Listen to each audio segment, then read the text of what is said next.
35-29. Florida wins it. So as we said, it looks as though they are off and running and getting a big head start as far as the SEC East. One thing that we did notice, Kellen talked about the weather conditions. The special teamers, particularly the sidewinder kickers, had problems with the plant foot, Mike. So I wonder if the coaches, if distance field goals will be something of a question tonight. As McLeod gets the carry, he'll take it for a couple, and it's Pat Rogers who stops in.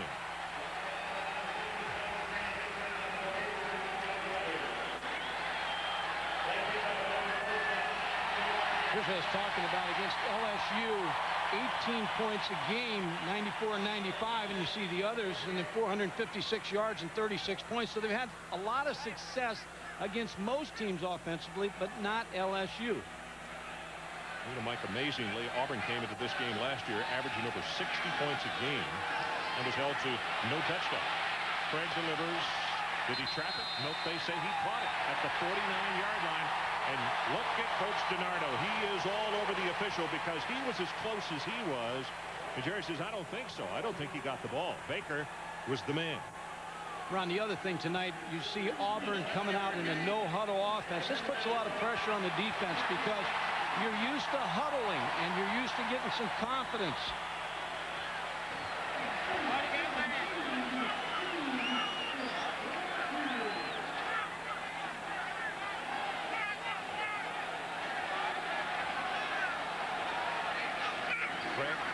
Formation.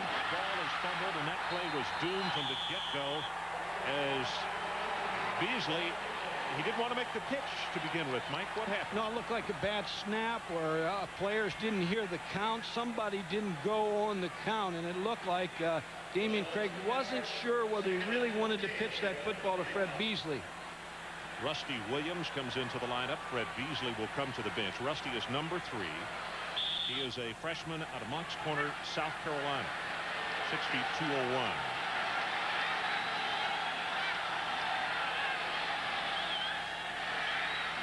Second down and 14. Damian Craig sets nicely right over the middle. There's the guy we're talking about, Rusty Williams. And he's tough in the open field. He will take it across midfield to the 48 as Stansbury rides him down. It's a good play call by Terry Bowden because when you have long yardage situations, 2nd and 14, there's no sense in trying to get it all back on one play.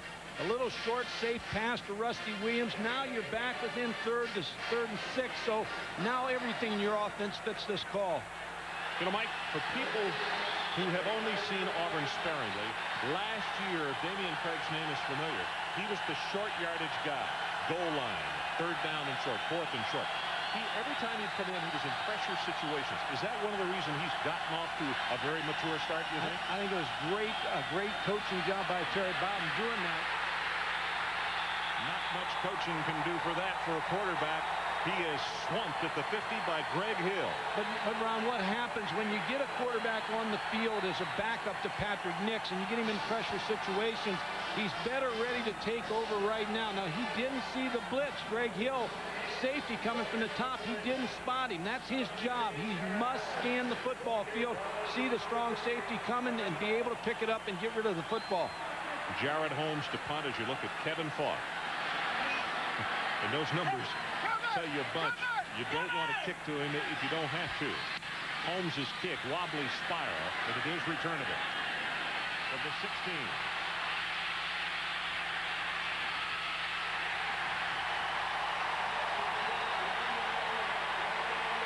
So the LSU Tigers do their job.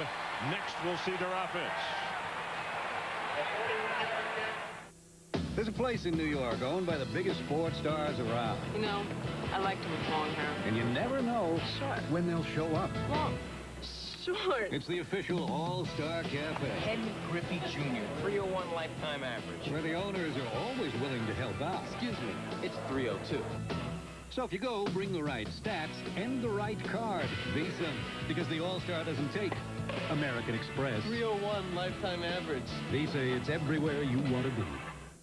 Presenting the ultimate tire for your 4x4, the Michelin LTX. Michelin technology gives it a smooth, quiet ride. Yet it's tough enough, Michelin enough, to get you through anything.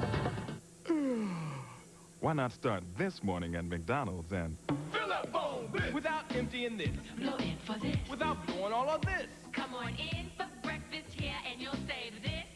And this. Mickey D's is as close as this. With lots and lots and lots and lots of this. So stop on in this morning and take a bite out of This. not A bite out of this. McDonald's. I like it like this. Have you had your break today? Sooner or later, it's gonna happen.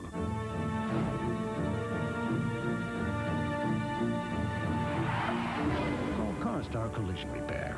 We guarantee a quality job without any hassle.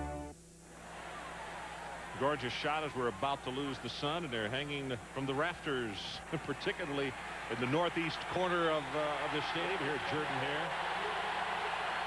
First play for the LSU Tigers on offense.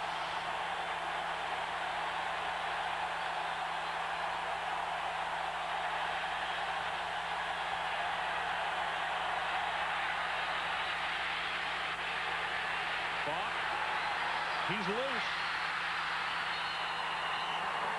Well, you can see the God-given talent that he has, and he has great energy and want to. 16 yards. Tyler, the quarterback. Falk, you just saw him. And Robert Tyler, the fullback, he is an excellent blocker. The wide receiver, somebody's got to step up big. Probably Larry Foster is going to wind up being the go-to guy. David LaFleur, tight end, he's huge. Number 47, he is 6'7". Wells, Perry, McClure, Faneka, and Bordelon making up the offensive front. Good solid group up there, and they're large.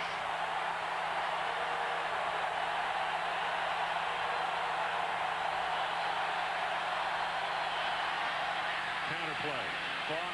Ooh, they got him hemmed in this time. Terry Solomon, one of the first men, and then Spikes right there. Take a look at the starters for Auburn. The down three, Settle, Brumbaugh, and Mark Smith. The linebackers, as you saw right there, a very active group. Solomon, Neal, Spikes, he's the spiritual leader. Also Marcellus Mostella. And in the secondary, young group, two freshmen back there, Ware and Nolan, Gray and Martavius Houston. Martavius is the veteran performer in the secondary. And here's the guy right here, though. Takeo Spikes, number 55. He brings emotion to the park.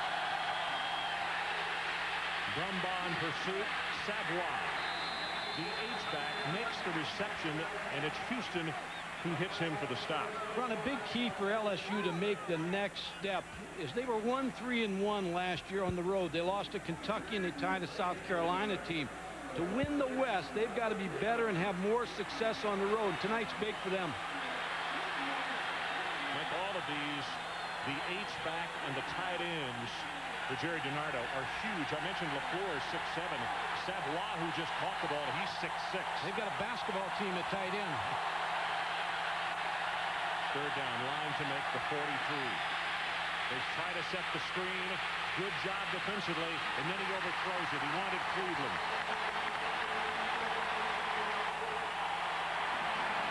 Ron, he had it. Herb Tyler had the screen because he was able to buy enough time because of his athletic ability to just keep dropping in the pocket. He just overthrew the ball, and if he gets that football out there on the screen, they get a big play.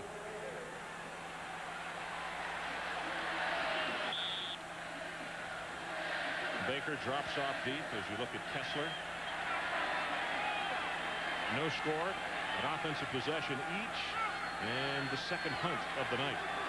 One for Auburn now, one for LSU. Passing it, coming after him, and they didn't get it. Wow.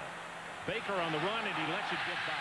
That's going to be an extra 10, now 12 yards for the LSU Tigers, and Auburn will scrimmage deep in their own territory. We'll take a break. A 47-yard punt.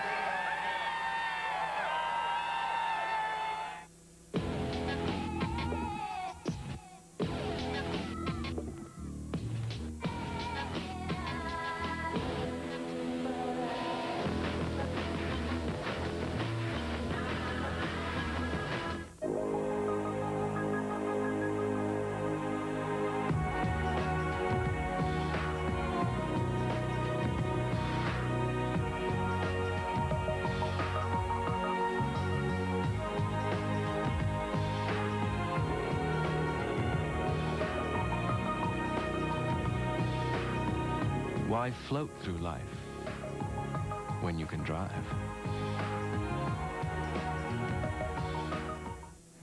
You've been thinking about getting a digital satellite dish. And thinking some more. Well, think about this. The people at Radio Shack can answer your questions. Plus, now they've got great deals. Own an RCA brand DSS dish with programming for about $1 a day plus installation. Up to 200 channels of select movies and sports available on USSB and DirecTV. Think about it. Better yet, stop thinking about it. Radio Shack. You've got questions, we've got answers.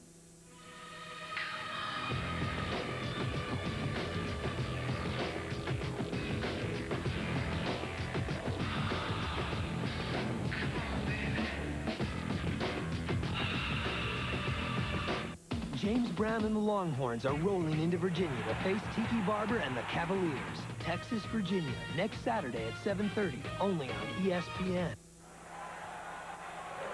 No score. Doyle Jackson says let them play. And the Auburn Tigers come out to scrimmage at their own 16-yard line.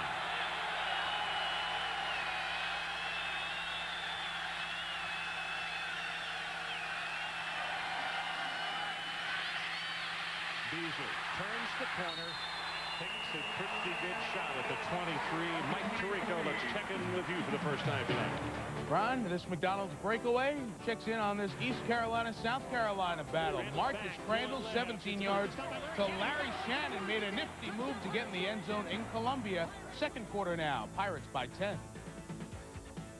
Well, just a reversal of what we saw early last week up at Columbia, South Carolina. Very emotional ball game for them last week against Georgia. And East Carolina, you know, had that tough loss to West Virginia. So I expected East Carolina to really come out and play. We've just gone under 10 minutes to play in this first quarter. Each club with a possession, each club with a punt. Beasley again, this time to the wide side of the field. He just lost his footing on a second and short. Maybe he got a half yard, and it's going to be third down, and they need to take the ball just across the 26.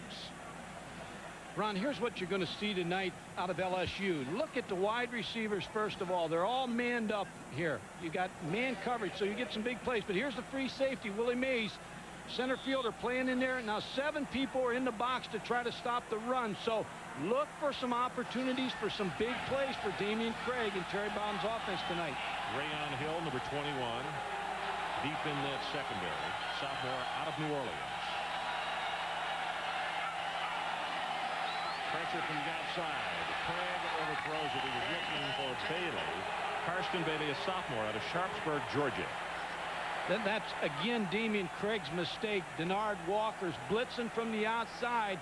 He didn't see him again. You see, he's upset with himself because he knows either he missed it or the wide receiver missed it, because you have to adjust the route. The wide receiver is going to shorten his route.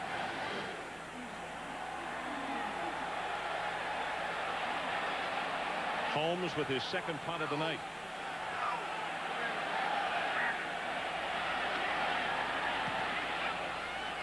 Off the side of his foot. Fought. Well, it bounces away from him. And now he has to run away, and it's inside the 20-yard line. Well, next Saturday, ESPN, the place to be at 12:30. Darnell Autry and Northwestern take a look at the Indiana Hoosiers. Then at 7:30, we'll be up in Cavalier country as Texas comes to town to do battle with Virginia and Mr. Barber. Then start the day with the College Game Day, 11:30, and also the Residence Inn Scoreboard Show at 10:30 p.m. all next Saturday.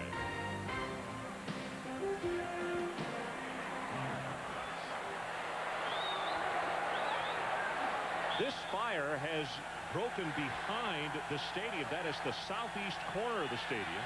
We saw light smoke first, and now you can see flames. As the pass is thrown complete, Bray comes up to make the tackle. And here's another look at what we're talking about. It would appear that those flames are diminishing some, and hopefully they're getting water on that. But we can't tell if it is a building next to the stadium, and certainly, hopefully, it is not a part of the stadium.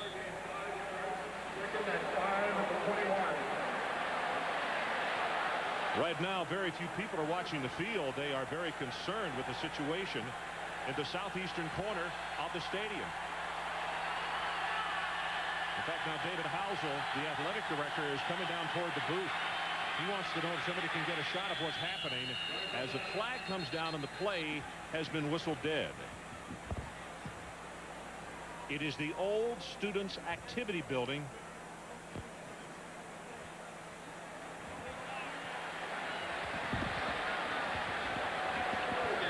It is next door to the stadium. David Housel came over to let us know, the old Students Activities Building. And wow, we had an electric start here, but that really has got this crowd kind of with their neck on a spindle. The fire department is there, and we understand that everybody is safe. So if you've got loved ones here, don't be worried. As Falk goes over right tackle, takes it out to the 21.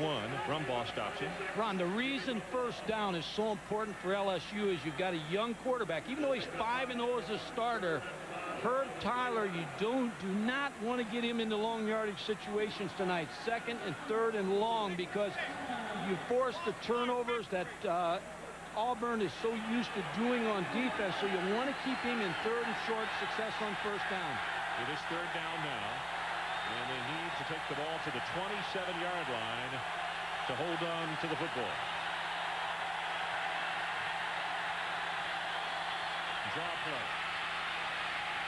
Falk has the first down and almost 10 more. Jason Bray finally came over to make the tackle. Another good call by Morris Watts, who's the offensive coordinator. He does not want to put Herb Tyler in some tough situations early. So you give the draw to Kevin Falk, you invite the rush up, and then you break the tailback inside him. And you can see the cutting ability to Kevin Falk. He is really an impressive running back. Well, you can't arm tackle him. No. It goes without saying. He will make the miss. With it. That's right, or he is off. That's 11 yards in the carry. But most importantly, as Mike said, it moves the chain. Little stop and go, looking for Foster up the near side. Overthrown, and in the backfield, Brumbaugh was all over Herb Tyler after he threw the ball. And that's a safe play call, because even if it's picked off, it's like a punt for you. So you get Herb Tyler a chance to air one out, and you also get the corners off your wide receivers a little bit. Now you know we're going to go deep on you, so that may open up a little bit of short hitch games, quick outs for Herb Tyler. If you just joined us, 6.5 minutes to play in this first quarter. LSU no score, Auburn no score. 2nd and 10 for LSU, 32.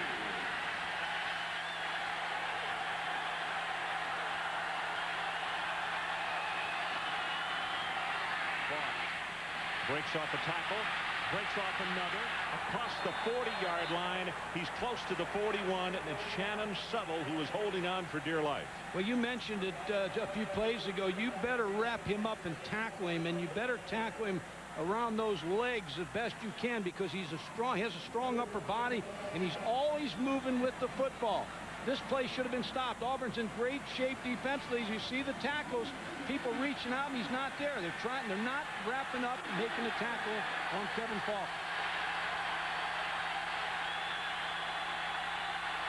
3rd down and short. Savoy in motion. They go behind his block, and they will have the first down at the 43. Two things, Mike, that are terribly important, it would appear, on what has happened in, for instance, this drive. First down, they're picking up decent yardage. They're not playing 2nd and long, and they are playing it extremely safe for Tyler, as you had mentioned off the top that they would have to do. I think that's important. Let's see what they call on first down here. Now, they're on the right side of the field, but they may try a quick hitch or a quick out right here to get him a good short pass, figuring that the corners will be off a little bit because they just tried to hit him deep.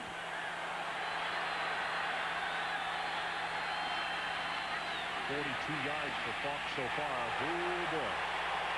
Martavius Houston comes up from the secondary. That's Rondell Mealy, along with Settle, and really got whacked.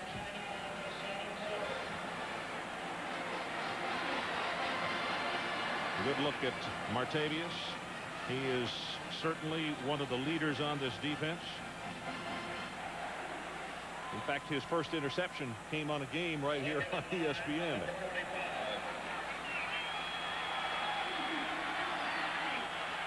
Only a true sophomore, but this defense is so young. There are 6 true freshmen on the Auburn first 22 defensively. Second and long. Pass overthrown. Wanted Mealy out of the backfield, and now they got third and long. That was an interesting defense by Auburn, and the run has hurt them so far in the first quarter. So what the adjustment that Auburn has now is to load up the tight inside. Wherever David LaFleur will line up, they're going to load that side up defensively to try to take away the run, figuring that most of the running game is going to be behind their outstanding tight end, David LaFleur, number 47. Terry Bowden pacing on the sideline. Third down conversions tonight. The LSU Tigers are 2 of 3.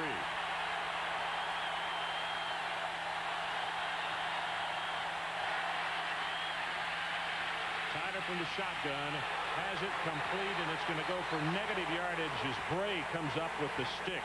And boy, that was a hit. Good tackle by Jason Bray. And remember, the last time, even though the field position's not good to go block a punt, Martavius Houston was in on the last punt. We'll see when they decide to go after the next one. There's Baker back as the deep man. He has dropped off to the 10. Defensive struggle so far.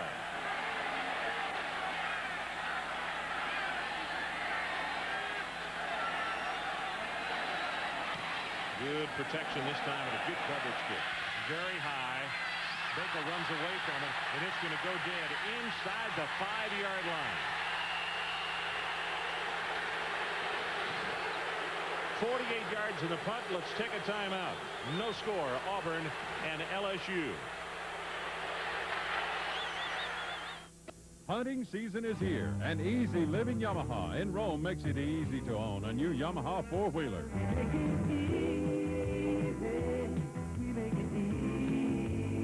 Buy any new Kodiak or Big Bear and get a Warren winch for only $69.95. Zero down financing available.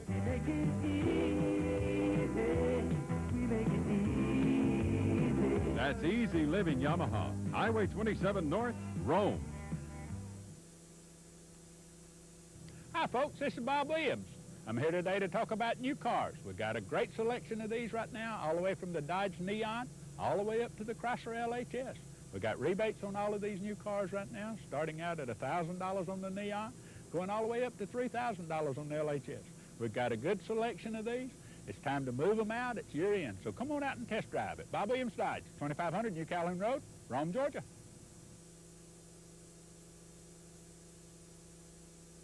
In the middle of the night, many of us search for answers to life's questions. Is there a God? Am I loved? Why was I created? Did the Yankees beat the Twins? ESPN News Network, the 24-hour sports news network from ESPN. Who else? No score in our ball game. 3:39 to play, first quarter. And again, if you can see the smoke there, Kellen Winslow has been outside, and after the play, we will get him to update what he saw at the old student activities building, which is on fire. It is not the stadium here at Auburn, though. We repeat that. Everybody is safe inside the stadium. Craig DeBeasley out across the 10. He'll take it to the 13-yard line as Greg Hill puts a stop on him. And Kellen, let's go down to you. What did you find out? What did you see out there? Well, Ron, Mike, I saw a building engulfed in flames. The flames were shooting up pretty high there. The police stopped us and wouldn't let us get any closer than we really were. A lot of students were trying to get over to the area because they thought their cars were over there. There are no injuries reported at this time. We don't know if anybody's hurt in this flame. The fire truck is there. An ambulance was called on the spot, and the flames are coming back again. Okay, but again, we repeat, everybody is safe. So if you have a child or a loved one here at the ball game, that fire is being contained in the area across the street. Coming back to the open side of the field. Did he turn the corner? Yes. There's a flag, though, as he comes out of bounds at the 26-yard line. And, Mike, we got a hold. Stansbury got him.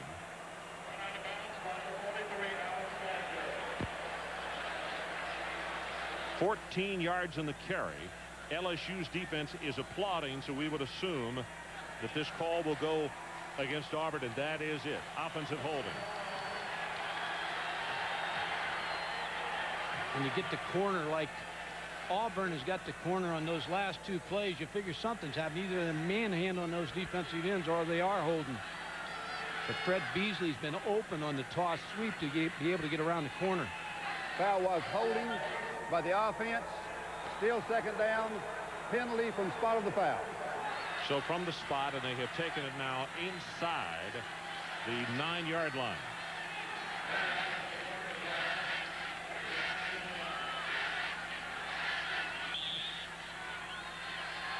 So it's going to be second down and about 6 yards for the Auburn Tigers.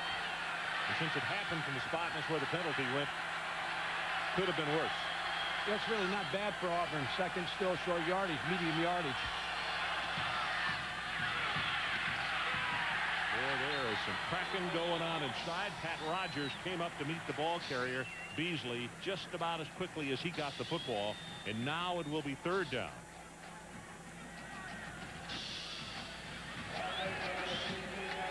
Smith starting in the ball game tonight. You can see Charlie heading off the field as a redshirt freshman out of New Orleans, number 35.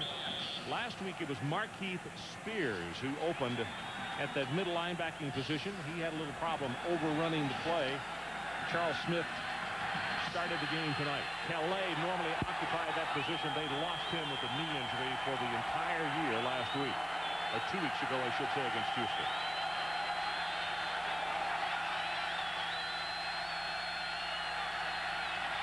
Damian Craig on a draw play.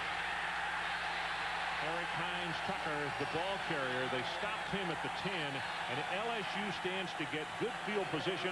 Mike, would you kick it to Falk here, or you want to kick it away from him? Well, I think you want to kick it away from him, but you're more concerned about getting this kick off, Ron. Auburn has really not been able to handle the pressure of LSU. Denard Walker, they've had the ball 3 times, and 3 times they fired him from his outside corner spot, and 3 times Auburn has not picked him up. Jared Holmes standing about 4 yards deep in his end zone. Good coverage kick. Very, very high. You got a wall. Falk, that's a clip. Inside the 30-yard line, out of bounds at the 27. Jared Holmes, the punter, came over to make the tackle on him, but I think it's going to take a long walk back. 48 yards on that punt.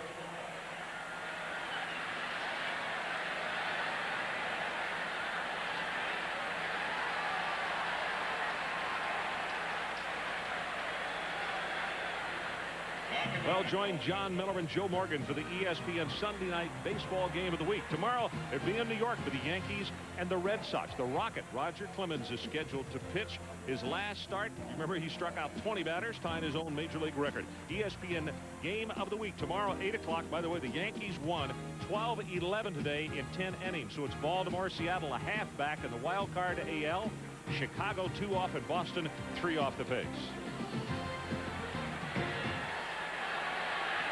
55 seconds left in this first quarter of play. LSU back on offense, and like I said, they stood to get good field position because of the penalty all the way back at their own 36.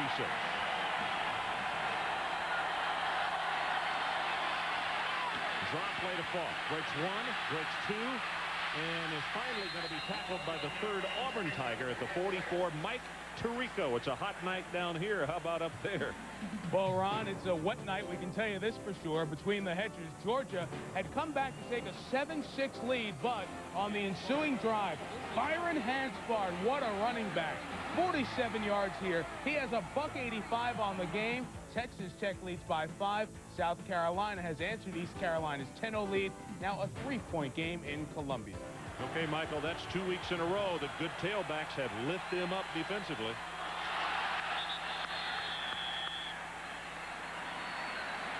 Mostella makes the tackle on Tyler.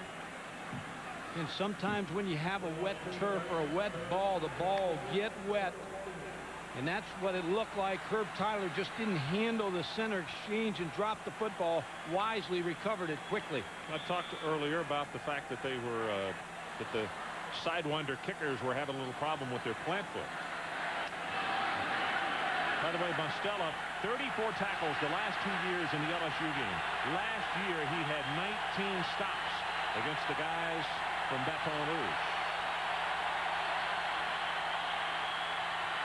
Hyder back into the boundary. They get a hand on him. He's not going to have the first down. And with that, the end of the first quarter. And as they change ends of the field, it is Auburn nothing and LSU nothing.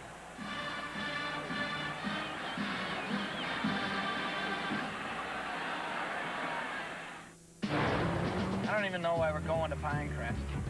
Fairways are like swamps. Sand traps are like clay. I mean, personally, I don't even find the course all that challenging.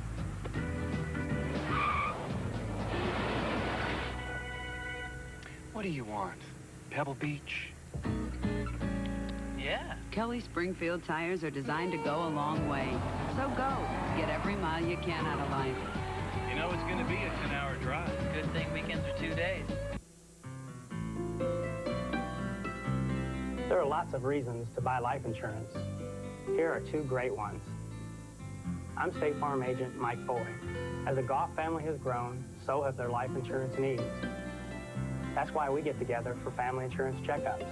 I make sure to explain all the options, then they decide on the plan that's right for them. Ask your State Farm agent for a family insurance checkup. It's a great way to learn about life. Announcing the Dollar Rent-A-Car 30th Anniversary $3 Million Instant Win Game. It's driving people wild. Because now, when you rent from Dollar, you can win fabulous prizes. Like 30,000 frequent flyer miles.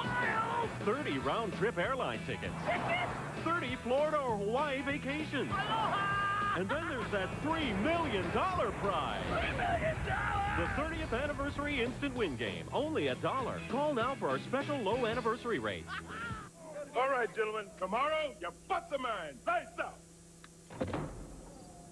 Miss, I'm hungry.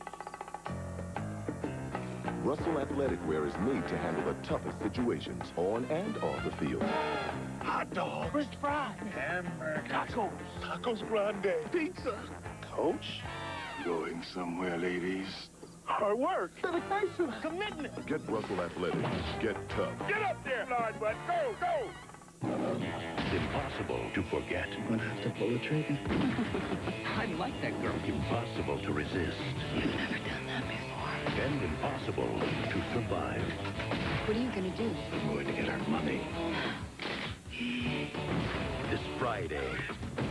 She's one hell of an athlete. A bombshell will hit the valley. This is a nice place to live. I would like to keep it that way. Really? 2 days in the valley. Rated R. Starts Friday. Well, this is a live shot and not a very pleasant sight. That's the old Student Activities Building. We should say those flames are going as high as the stadium. That building, though, is 70 to 80 yards beyond the stadium. And there was a paved road in between. The fire department is there. And again, we reiterate, the police won't let anybody out of this stadium to go in that direction. As far as we know, everybody's safe.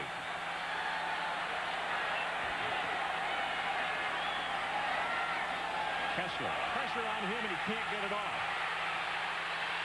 And he's going to be tackled at the 39-yard line by Larry Melton.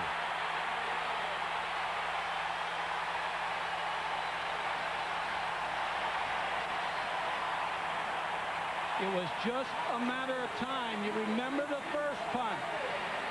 They almost got the first one.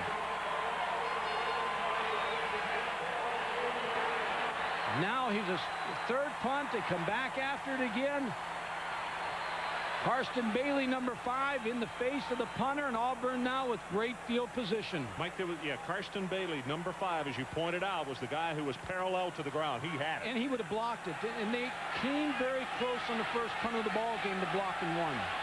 Damian Craig in the shotgun formation. They got a safety blitz on, and they toss it to Baker right over the middle. Inside the 25, and he's down to the LSU 23. McFarland put a stop on him, but what a play for the defense LSU had called. And Damian Craig, again, makes this play because he drops back and then looks like he's getting in trouble. A little bit of an actor, which you want in a quarterback on a screen pass to Bailey. Baker is shaken up again.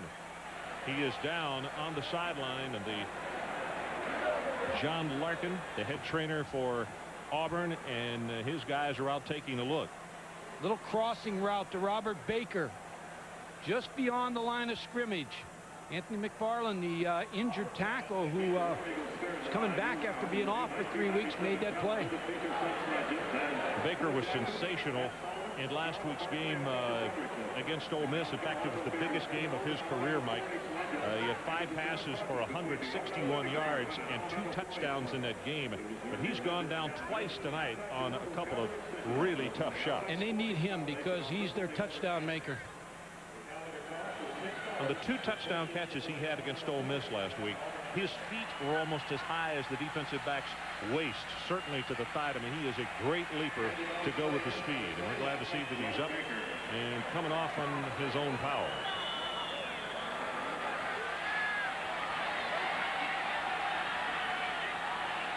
So the situation, early going, in fact, the first minute of the second quarter, Auburn nothing, LSU nothing, but the Auburn Tigers threatening tonight. This is the deepest penetration by either team.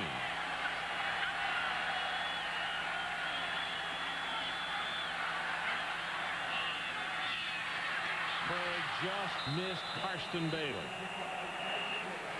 Troy Twilley. If you watched this game last year and you follow these two teams closely, that name rings a bell because he's the one who made the interception when Auburn was trying to drive and get the win.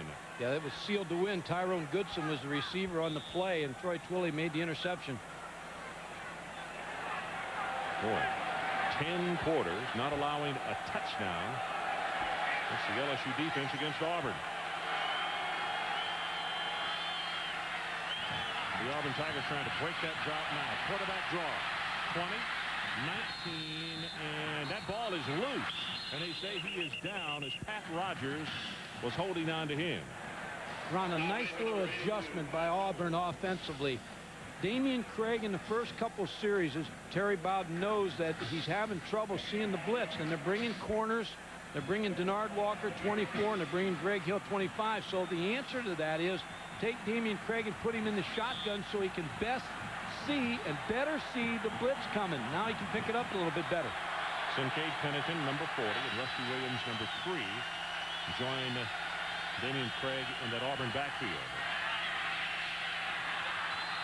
Just missed Rusty Williams, and boy, for the moment, he was open. Chuck Wiley was trying to come over to cover, but I don't think that mismatch would have worked very well. No, they would have got the first down, and again, Damian Craig just hurrying his throws here a little bit in the first half. Jared Holmes will attempt a 35-yard field goal. You see 6 of 7. He's been a pleasant surprise this year. His longest is from 50.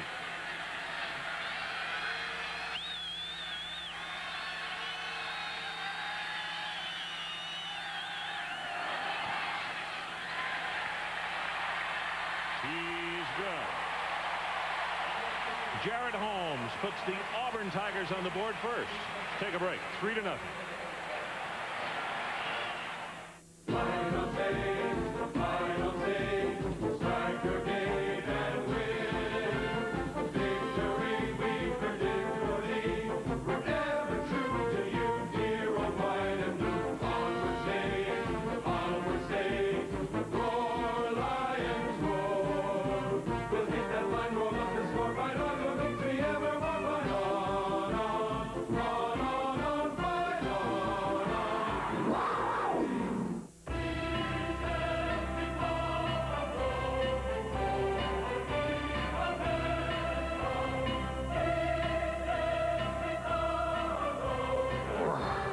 Don't let a new car payment be a financial burden.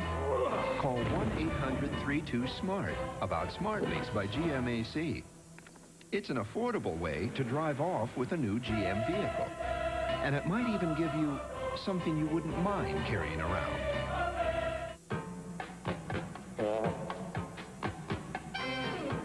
What you think? Oh no, ice. What the Bravada thinks. Decrease coefficient of friction, divert torque to adjust wheel velocities. With its exclusive Smart Track system, the Bravada automatically reacts to changing road conditions. So with no buttons to push or levers to pull, you can let it do the thinking. Oh no, marbles.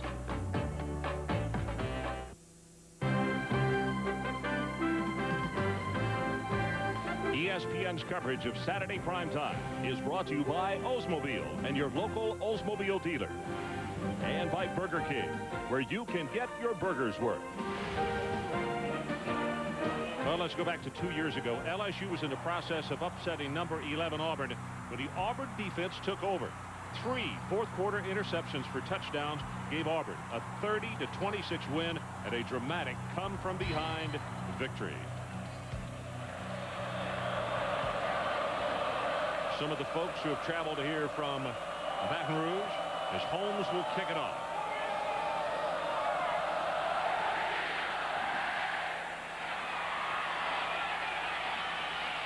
This is Mealy. All the way out to the 36-yard line. The scoring drive following that 27-yard return.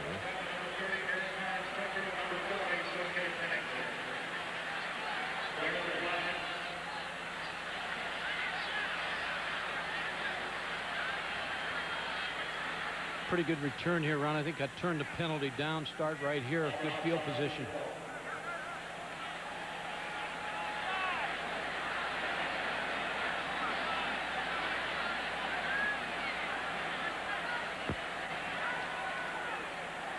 Kicking team was off sides, declined, first down. So now we show you the scoring drive. 5 plays, 21 yards.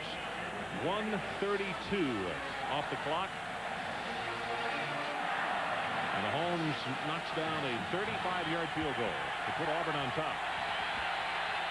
Kevin Falk, you see him looking from side to side, but they'll fake it to him, and that is Savoie. Out of bounds at the 42-yard line, and Mike Tirico. Let's check back with you. Ron, after wins over Arizona and Iowa State at home, Iowa on the road at Tulsa. Cedric Shaw, 50 yards here. It set up a Matt Sherman touchdown pass. Iowa looking to go 3-0, leads Tulsa by 4. All right, Michael, our ball game 3-0. Auburn over LSU. We have just over 13 minutes to play until halftime.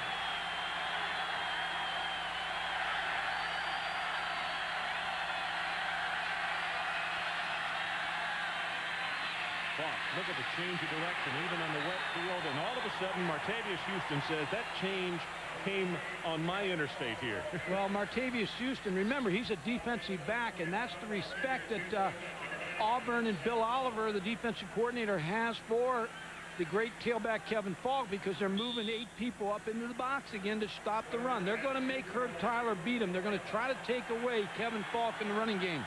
Here's Bill Oliver right there. Back down in the Flames. Coached here before, and of course was with Alabama until last year.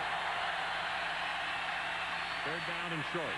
Falk gets the corner as he hops and jumps and steps out over the 50-yard line. And Robert Tyler, give the big fullback credit. What a nice block. He made a nice block, and when you get to the corner like that, you've got to have a tight end that can block. David LaFleur, number 47, who we talked about earlier, being a great player, 6'7", 278-pound senior, made a nice block on the corner to be able to get Kevin Falk to the edge.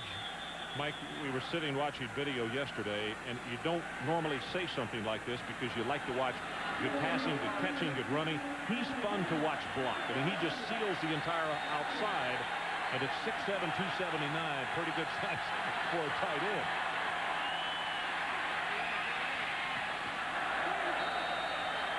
And the man we're just talking about, nope, they say he trapped it. David LaFleur, senior out of Westlake, Louisiana.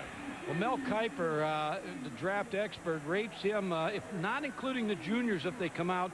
He feels like that David LaFleur is the 3rd best player in college football right now. Blesto, which is the service that goes out as the NFL people and scout people, they have him ranked as the #1 prospect in the senior class. So tight ends are hard to find, and when you find one like David LaFleur, he's going to go high. I've got another question for you in just a minute about LaFleur. 2nd down and 10.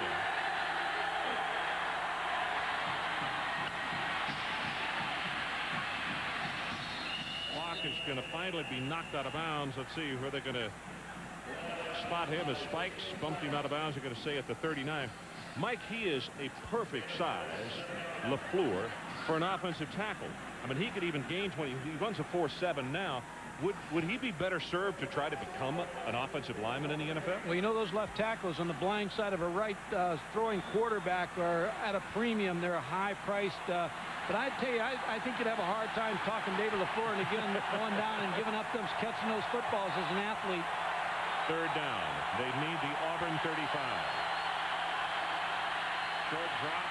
Got the pass complete, and that'll be good for the LSU first down as Chris Beard caught it and then took a pretty good pop. Kellen Winslow, let's check with you quickly. Well, you guys were talking about LaFleur. I think I know a little bit about playing tight end. I played it for a couple of months in high school.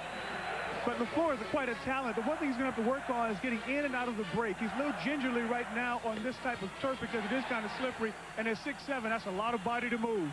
Yeah, that's for sure. Last week, Kellen, he had a nice, or 2 weeks ago, he had a nice catch against Houston, but also fumbled, turned it over at a critical time in the ball game. Back into the boundary they run with Cleveland. Antoine Nolan, the true freshman out of Sharpsburg, Georgia, from that right corner spot, is there to make the hit. And this is what you have to do if you're Auburn. You've got to get Herb Tyler in second and third and longs. You cannot get into those situations where you can run and pass. You've got to make him throw the football. He looks like he's settling down a little bit here on the road, though. He's had some early success. Chris DiNardo said that the biggest thing that he's got to learn to do, and that is to mix his plays.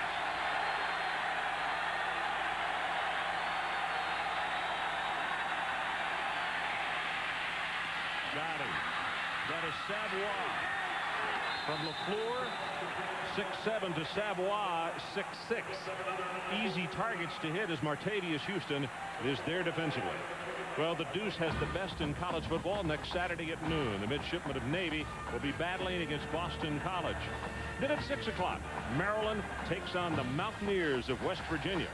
And it's not over. At 9 o'clock, June Hindley and number 22 Kansas go up against Utah of the Western Athletic Conference.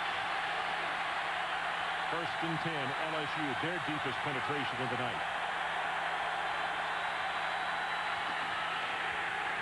He is hammered by Martavius Houston. Also there, number 50, Ricky Neal, the junior from Daytona, Florida. Well, anytime you pass a team's 25-yard line going in, you can expect some kind of pressure. And what Bill Oliver is going to do here, he's going to bring pressure from the outside. You're going to see number 25. It's a defensive back, Martavius Houston. No one picked him up. He made the play. Now forces, again, Herb Tyler into long yardage situations. Auburn looking for the turnover off Herb Tyler. Loss of one. I was going to say, it'd be a good screen down for LSU.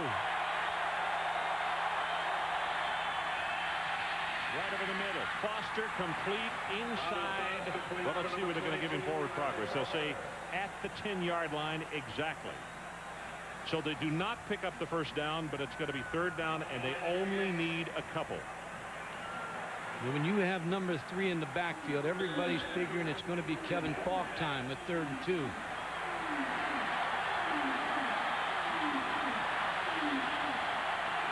Herb Tyler, senior out of New Orleans, Louisiana, has got the play, and they are to the line with a 3rd and 2, just about 2.5 actually. And he's right into the student section of the stadium. Clock was running down. He wants a timeout. So we'll take the break with him. Auburn 3, LSU threatening.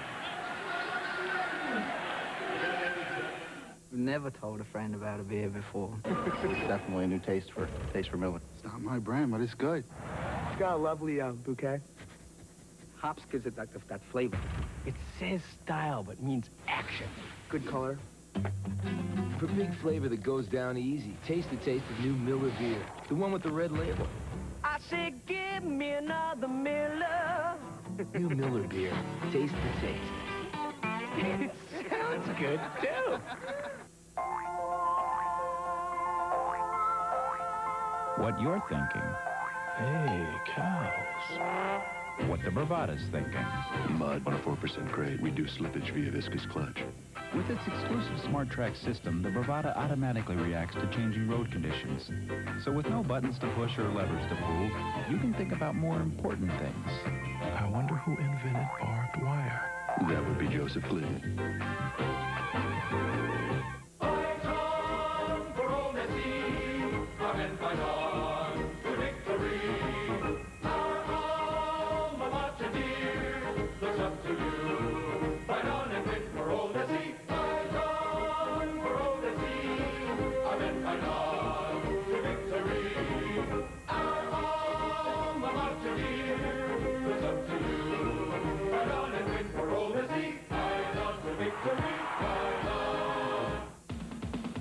The Devils go down to Georgia to tackle Tech.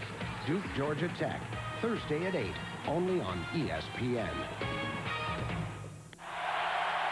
And now for tonight's Burger King students of the game. From LSU punter Chad Kessler, he's a microbiology major, a 3.9 average. And from Auburn, tackle Jim Rowe. He was in graduate school of business, majoring in business with a 3.0.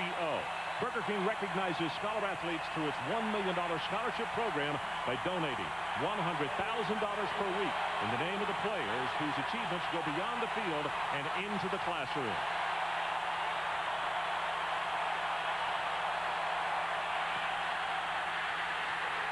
He missed the handoff. He's lucky he didn't fumble, Mike Gottfried. He tripped coming out of the from the center exchange, and he missed the handoff to Kevin Falk. They were going to give Kevin Falk the ball off the right side, but here he trips, fumbles the football, wisely got it back again, sets up the field goal for LSU.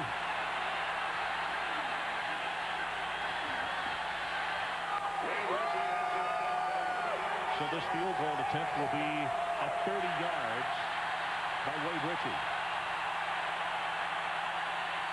Good pass, flags all over the place, and I'll tell you, he missed it. Let's see who the markers are against, Mike. Well, where the flag is thrown, it's probably going to be offsides, I would think. You see LSU pointing, it is against the Auburn Tigers.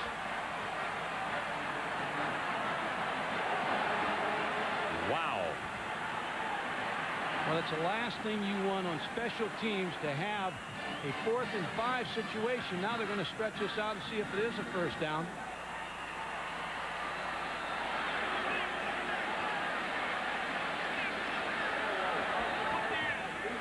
Five yards from the previous spot, 4th down. Still 4th down.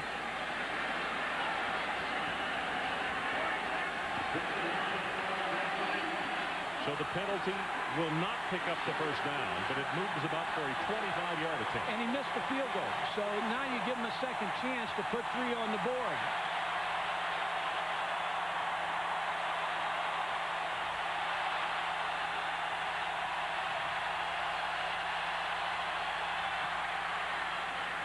Hit the left upright and went through, and now there are flags down again. Wade Ritchie is living dangerously. Must be something if it's offside again. First down. Oh, it will be. Now, you can't make that mistake even once, but when you make it twice, by alignment, what's happening, when you line up offsides, all you have to do is look into the football. That's Terry Bowden cannot believe this is happening to this football team. But they're going to take 3 off the board, and LSU's offense is back on the field.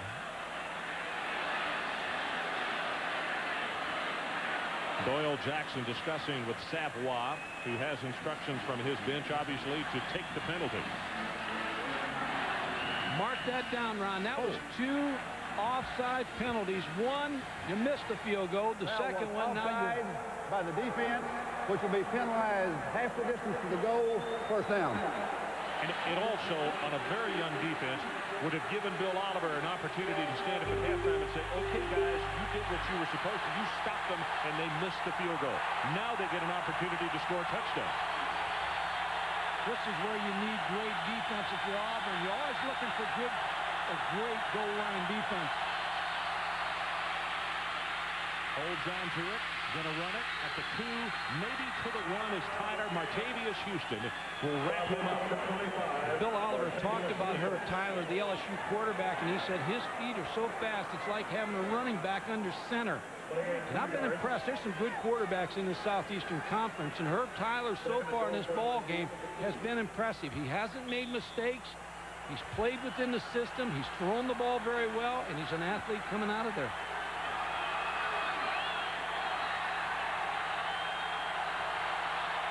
Second down. LaFleur and Pat, the 2 tight ends. No, sir. In fact, he may have lost about a half yard. Nate Smith is down at the bottom of that pile. Ron, you practice this all the time. Defenses get backed up. Now you've got to be superhuman down there. You've got to shut people out. If you're going to be a great defense, you've got to be able, once the ball gets inside your 5-yard line, to get penetration up the field and not allow them in the field. Force them to a field goal, not a touchdown. The ball is right on the 2, maybe just inside of it. Third down.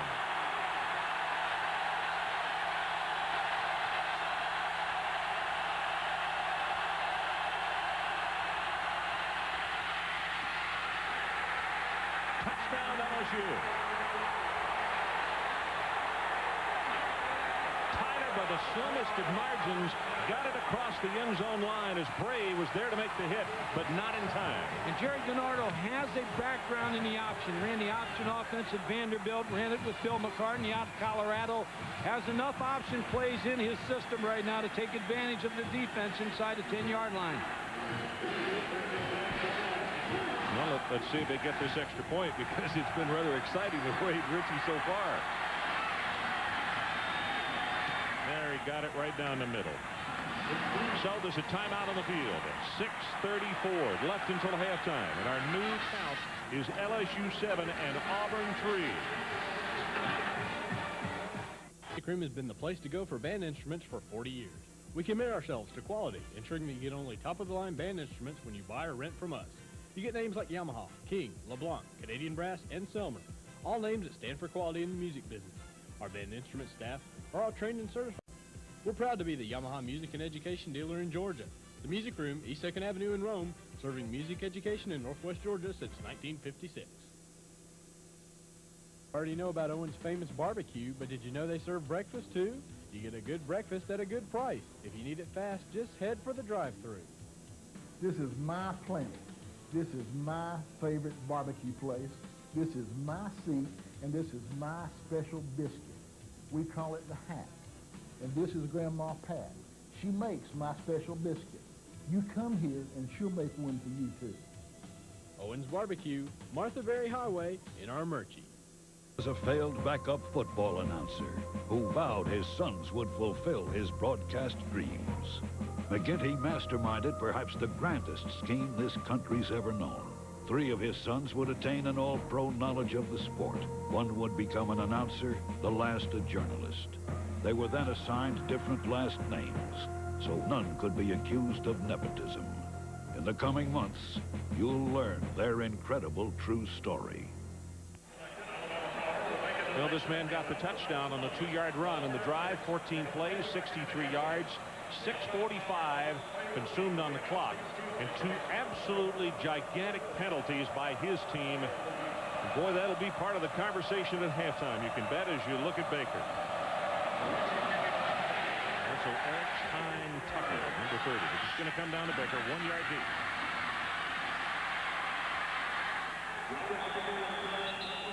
To the 21.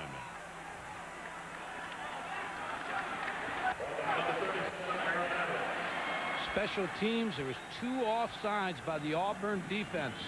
You see they're lined up, looking in at the football, but offsides. They've kept the drive alive. The first one was a missed field goal. Then the second one got a first down. Then Herb Tyler on the option play just barely reaches out and gets that ball in the end zone for an LSU score.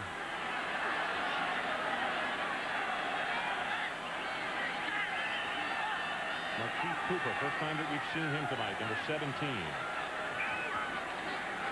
And they'd like to get the ball to him, and he's overthrown on this one. He is a freshman out of Miami. Markeith has been clocked between 4.2 and 4.3. His brother is the 55-yard indoor sprint champion. And they think that this fella has got a real great future coming here at Auburn. And Ron, he was late starting practice because this clearinghouse that the NCAA has formed, which is a terrible organization, they slow down a lot of things. And but Markeith didn't get to start right away, and he was a little bit behind. But his running back coach Rodney Allison said he's picked up everything quickly. Well, when he gets the football, you'll see what we mean, even on this wet turf. They fake the draw. Craig deep over the middle. That's Bailey. And he put that one right between, well, actually right in the middle of the 5. Mark Roman makes the stop, and it was Mixon. You could see coming, putting pressure on the quarterback. Damian Craig's going to make a good draw fake. That holds the linebacker. See, no one's in the middle of the field because the linebackers are held with a draw fake. Karsten Bailey over the middle. First down, and Damian Craig needs something like that, Ron. He's been off the mark. He's been high, wide, all over the place. Well, you could see his arm strength on that throw. Good for 19 yards. Beasley gets a block, turns the corner just shy of the 50-yard line. It's going to be a gain of 9 as Alan Stansberry had to trip him up, and McLeod with a good block. Well, Fred Beasley looks like a man possessed tonight, and after the Ole Miss game, he said LSU's been the game we've been looking forward to since spring practice. They embarrassed us last year, holding us to 2 field goals, and he said, this is the game. It's not Alabama. It's not Georgia. We want LSU. So Fred Beasley's doing his part. That's a live action as you see 43 Kevin McLeod carrying the ball, and Beasley's on the sideline and looked as though he got nicked a little bit on the ankle. First down, Auburn.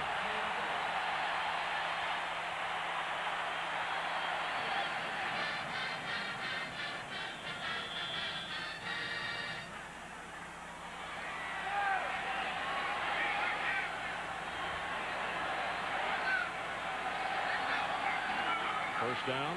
Well, good job with the defender. Pass is caught by Bailey, and it's right on the 35. It's going to be close to the first down. Mike, we have just gotten this video back from the fire across the street. Now, this is down at street level. This is where Auburn used to play basketball. They call it the barn and the old student activities building. It's now where the gymnastics facility has been housed. It is a complete loss. But the good news is nobody has been injured. They watered down the cars in the area, and I'm not going to go on a limb and say that all of those were untouched by the fire because it was pretty hot. But no injuries, everybody's safe, and they have it well under control. And David Hauser came back and said, we thought it was the old another building there, but it was one next to it where Auburn used to play basketball. Well, Terry Bowden's looking for a fire out of Damian Craig right now. He knows that the junior quarterback has to get going for his offense, because what LSU's doing, they're cranking up their defense to stop the run, and Damian Craig has to answer. He's 6 out of 10 for 68 yards, but he needs to get some completions in a row to keep the chains moving.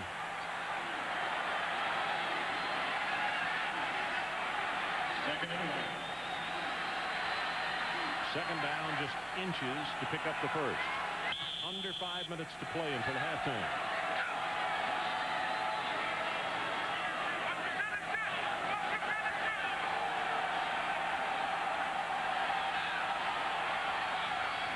Craig on the audible. Goes with the running play. Hines Tucker. Inside the 25-yard line. Mike Tirico, let's check in with you again. Ron, this rainstorm's going right through the whole SEC. Georgia down 5, facing 3rd and 10. Mike Bobo up top. Juan Daniels wins the battle. The flag was on the defense. Georgia up by 1. Little option, no. It's a little pitch on the reverse. Hines Ward on the 2-point conversion. Up and over. Dogs by 3. Flags are down all over the place here as that pass is overthrown. Nobody open.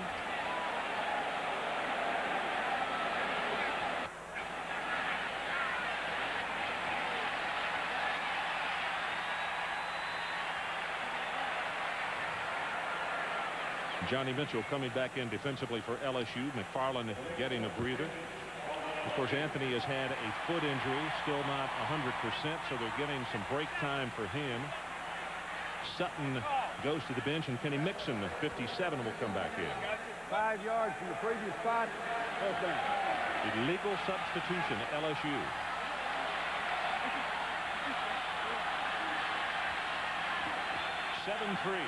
LSU leads. 4 minutes and 20 and counting showing on the clock.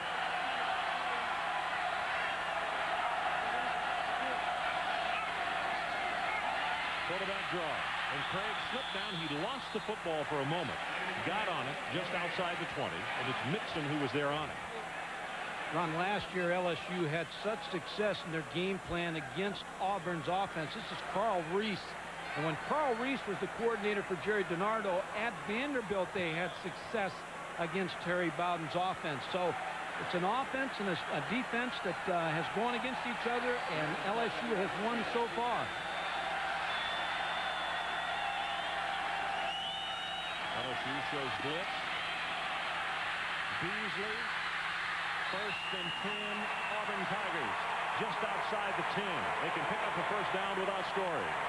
Well, contain was lost by LSU's defensive ends. Auburn being able to get Beasley out of side. Watch the draw play. Now watch it break outside. Kenny Mixon's either getting held in there by Geno James or just a great block, but he's able to get outside Fred Beasley of Kenny Mixon.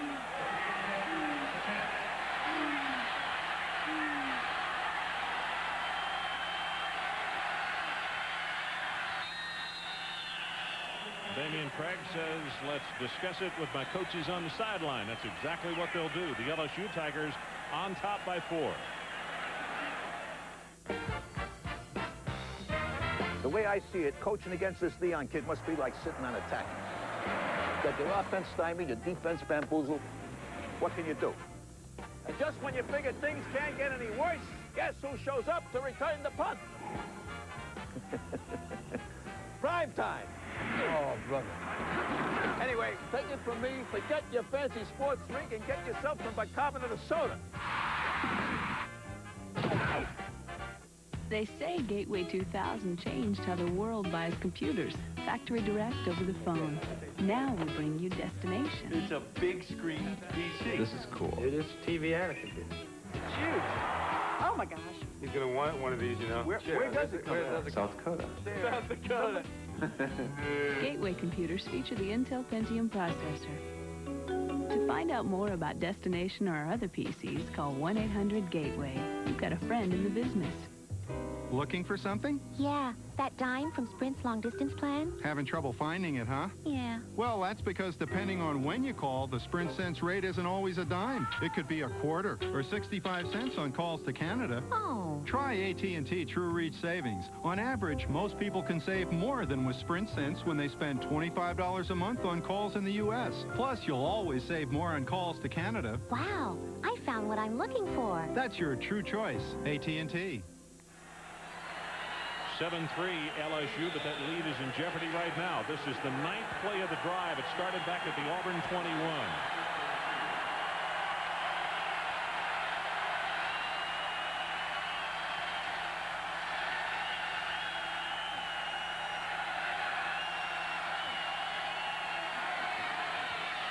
Beasley, nothing to the left, cuts back to the right, and has 3, maybe 4.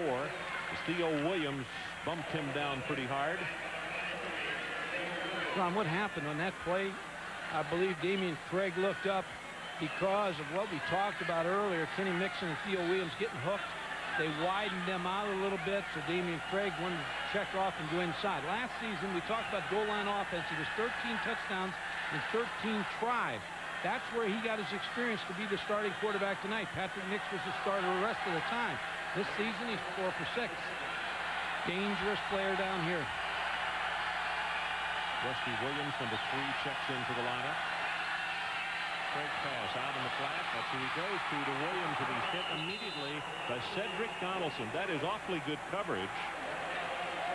Pressure coming from Greg Hill, number 25. It's the same stunt that Carl Reese has ran this entire game, bringing a strong safety out of the secondary to put pressure on Damian Craig, and then to tighten up the man coverage a little bit. 3rd down.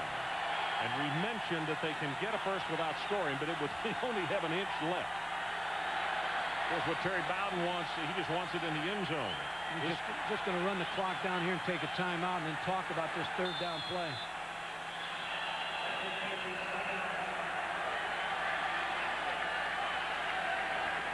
So the Auburn Tigers have one timeout remaining. And we're going to hold it right here. Well, tune in this Thursday, 7:30 for the weekend kickoff show. Catch all the news, insights, and predictions. Then at 8 o'clock, it's an ACC battle as Duke takes on Georgia Tech, led by running back C.J. Williams. Thursday, 8 o'clock Eastern Time. Ron, what makes Damian Craig dangerous down here is the same thing that made Herb Tyler dangerous down the other end. The option play, because your quarterback now, he's not only a drop-back passer and a good passer, but also he has some quick feet that he can run the football. So now you've got to account for a quarterback who can run if you're the defensive coordinator, Carl Reese, trying to stop Damian Craig. I'd have the ball in Damian Craig's hands on the corner. All righty, the defense, all 11 went over to the sidelines to talk with the defensive coaches and get the instructions from Carl Reese. Meanwhile, Coach Tommy Bowden, the offensive coordinator, his charges are still on the sideline talking with his brother Terry Bowden. The other possibility down here is a quarterback draw. If they're going to widen people out on you to try to keep Damian Craig pinned in, you always have a quarterback draw. Now look for a quick snap here. You remember, this is what they did many times last year as they come out to line up.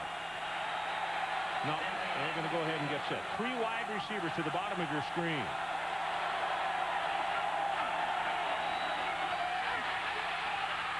They got him. Number 25, Greg Hill, and he's been pressuring him all night long on the blitz. That's the problem that Auburn and Terry Bowden, he has frustration right now because Carl Reese has dialed that same defense up every time they get inside the 25-yard line. When Greg Hill has not gotten him, we've talked about him on 3 other occasions. The other corner, they bring Denard Walker, depending on the formation, so they just can't account for him. And Damian Craig has to get rid of the ball quicker. Holmes successful on his first one. This is going to be an attempt of 33 yards.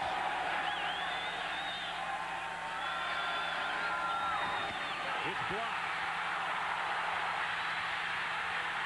Caught by Jared Holmes, and the LSU folks who have cut up from Baton Rouge are celebrating mightily. Well, the special teams of Auburn have just flat let them down in the first half. Penalties, and then a blocked field goal attempt. That ball just didn't have any rise to it. Low trajectory, blocked at the line of scrimmage. You're going to see the ball come off. I think it's Arnold Miller, who's 6'4", jumping up there. That ball just didn't get high enough. Arnold Miller, boy, he really got up there. And in fact, he whacked it off that cast he's got on his right wrist.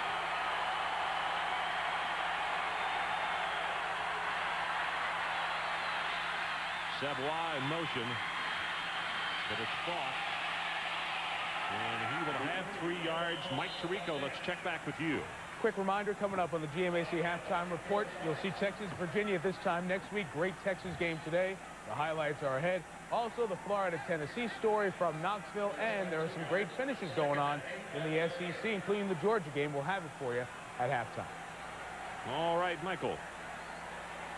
Well, Georgia trying to win for the first time under Jim Donnan, and against a very good Texas Tech team. Yeah, defensively, Texas Tech and offensively with Hansbard. Good club. Under a minute until halftime. Falk says nothing doing to the left, and he's caught from behind by Ricky Neal. Kellen Winslow, what do you have for us? And Mike, we're talking about the adjustment of getting into the shotgun against the blitz. But in my opinion, it's not a very good adjustment because of the amount of time it takes for the ball to travel from the center to the quarterback, for the quarterback to get his hands on the ball to make the adjustment, and then to see what's coming and find a receiver. Staying up under the quarterback, I think, is a much better move to handle the blitz, especially the blitz coming from the outside. Well, Kellen, I don't agree with you on that, and I'll tell you why. Because if quarterback's having trouble, he's still you'd like to get him away. But first of all, you'd like to be able to block that somehow, keeping a tight end in or something. But I like the quarterback in this shotgun a little bit better. They have not handled that yet. You're right. He's got to handle the football and get rid of it.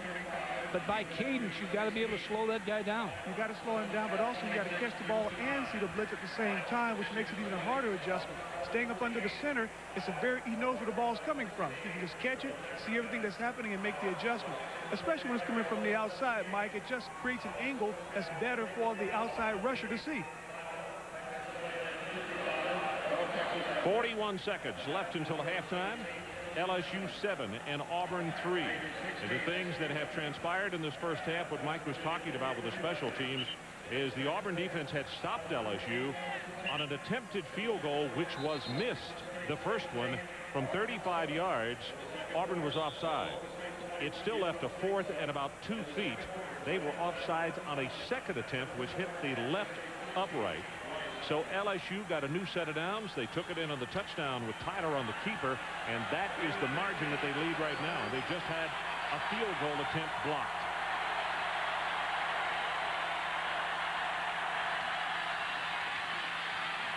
Tyler stopped maybe a gain of 1.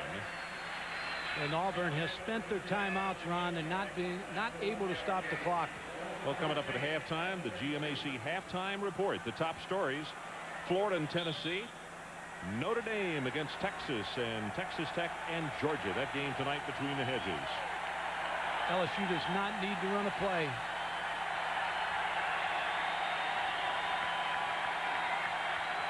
And the LSU faithful are up and applauding here in Auburn, Alabama.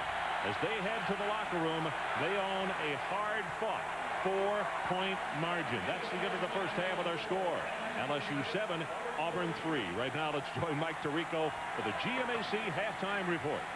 Well, Ron, mark it down now at 10 quarters since Auburn scored an offensive touchdown against LSU. Very tight game, good second half coming up. In between the GMAC halftime report, great day of college football, the first big Saturday of the season. All the scores, all the highlights, an update on the Georgia game, which came down to the final play of the game. And we'll go to Knoxville, where Chris, Lee, and Kirk were among the 107,000 who saw Tennessee and Florida. All coming up at the half. Tigers over the Tigers by 4.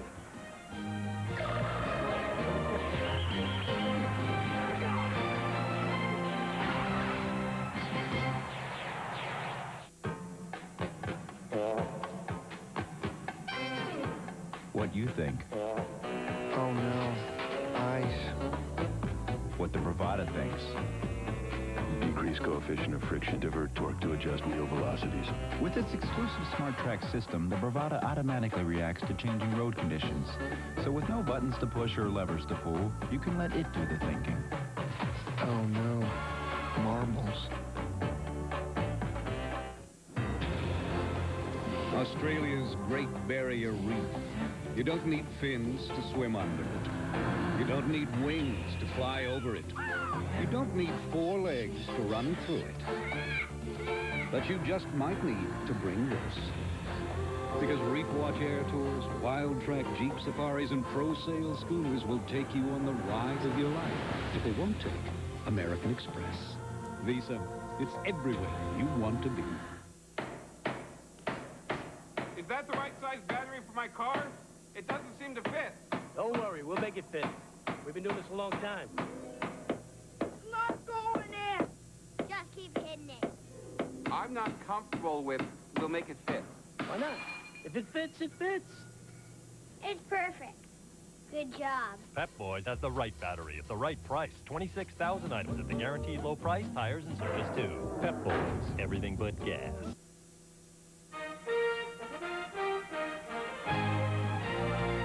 This halftime report is brought to you by GMAC. It's a busy night in the top 25. Let's get you to the in-progress highlights. 10-7, Tulsa leading Iowa in the second quarter in Oklahoma. But here comes Cedric Shaw. Last week it was Tavian Banks. This week's it's Shaw. 50 yards to the 5. It sets up this. Matt Sherman for Tim Dwight, a 4-yard score. Iowa takes a 4-point lead into the locker room at halftime. Kansas State scored 2 touchdowns in the first 5 minutes. The lead on Rice is 14 in Houston. At the Dome on the Deuce, Syracuse scored on its opening drive, running mostly, then a pass to Jim Turner on 3rd down. The Orange lead Minnesota by 7, and Washington State, very impressive, in Pullman over Oregon by 17 at the half. Well, welcome to our GMAC Halftime Report. This was Showdown Saturday on 2 big college fronts, in Austin and in Knoxville, 2 major league games between top 10 teams. Florida, Tennessee, you remember what happened in the second half last year, the Florida domination. 365 days later, or thereabouts, just kind of a carryover. It was Florida domination in the first half. Danny Werfel to Riddell Anthony, 7-0 Gators. For Peyton Manning, disaster at every turn. We did not start very smoothly. Off the tip drill, Phil Brown, the Florida interception, puts them in business on the ensuing drive back up top. On play action, Werfel, Terry Jackson, 10 yards, 14-0 Gators. Now it's 28-0 and everything was going wrong. Jake Graham has it popped from behind, right to Anthony Lott. 35-0 Florida. Florida didn't score again. Tennessee scored the next 29. Manning threw 65 passes, but note 4 interceptions in the first half, as many INTs as he threw all of last year. Florida wins by 6, and those 6 turnovers, a huge part of the difference. You see it turned in to 3/5 of Florida's points. Much more in that game in a minute. The other big one down in Austin, Lou Holtz takes Notre Dame down to Texas, tied at 17, 3rd quarter. Texas doing it on the ground in the 3rd quarter. Ricky Williams touchdown run, Makovic's team up 24-17. But after an interception on 4th and goal from the 5, it's option, it's Autry Denson. It's a tie game at 24. Irish driving after a poor shank punt left them in excellent field position. Ron Paulus hits the big pass to Malcolm Johnson in position for Jim Sanson. Lou Holtz sends his kicker on out from 39 yards. Called this hit foul ball because he missed it straight at left and right in practice. Foul ball hit a home run, and Notre Dame beat Texas 27-24. In the second half, James Brown, the Texas quarterback, just 2 of 8. Notre Dame's defense in the second half won this game for an emotional head coach. You have games like this, and this was just great for college football, regardless of who won. I'm talking about the excitement, the tickets, the enthusiasm, everybody talking about the electricity in the air. If a young parent brought their child to this game to see what college is all about, it's not for the select few. I just think that's what life's all about. So I hope that there'll be more games like this. I just hope I'm not coaching in them. And it gets bigger for Notre Dame next week, if that's possible. For more on the 2 big games of the day, to the side of one of them, Knoxville, let's check in with Chris Fowler, Lee Corso, and Kirk Herbstreit.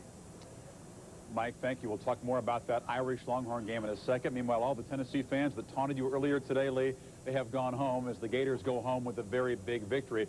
The Florida defense giving up a lot of yards, but perhaps the most hollow 492 yards passing in the history of the game. After the game, Steve Cyphers talked with one of the defensive heroes who was very verbal during the week, Tim Beauchamp, but he backed it up. Was there a time in the second half you thought the game might be in doubt? No, all we had to do was just go out and play hard, you know, shoot. Our offense was struggling, so all we had to do was just go out and play. There were quotes that were attributed to you earlier in the week. You backed them up, I guess, huh? Yes, I did. Yes, I did. That's the darndest first quarter I've ever been through, I've ever seen, and kind of like 4th quarter last year. Did this feel like the big game it was built up to be when you were on the field? It did there at the beginning, but the 107,000, you know, I don't know. I thought maybe someone went home to watch the Jeff Foxworthy show or something. I guess when you win the ball game and you've beaten a team 4 years in a row, you can give a little parting shot on the way out of town. Significance of this game. Well, I think if you look at this is the first time Nebraska... 7-3, our score at halftime. LSU on top, and Mike, now it's been 2.5 ball games since the Auburn Tigers have scored a touchdown on LSU. One of the reasons, their defense. Well, Carl Reese has called some blitzes in key situations, and Auburn just didn't pick them up.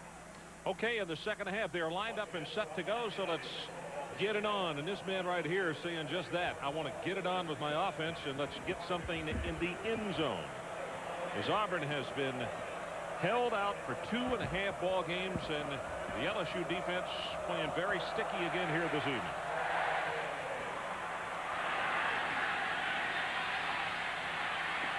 Bach, big opening, 20, 25, and to the 29-yard line. Ron, here's what's happening. 3rd and 4 for Auburn in the shotgun with Damian Craig. Now, the right guard, Leonard Thomas, number 60, is going to pull out. You get 2 outside blitzers here. If he makes the block on the first man, the quarterback's responsible for number 2. Let's watch it. The guard comes out. Leonard Thomas, he trips. If he blocks him, you see Damian Craig's got the football. He makes the throw for the touchdown because, being in the shotgun, he's got a better view of what's happening there. Guard missed the block, forced out of the pocket, sacked, forced a field goal.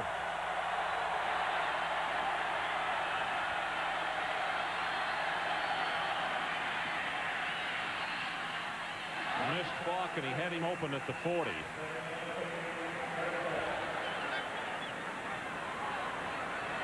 Now the numbers on Tyler in that first half, 7 of 12 for 49 yards. It's both teams with 7 first downs in the first half.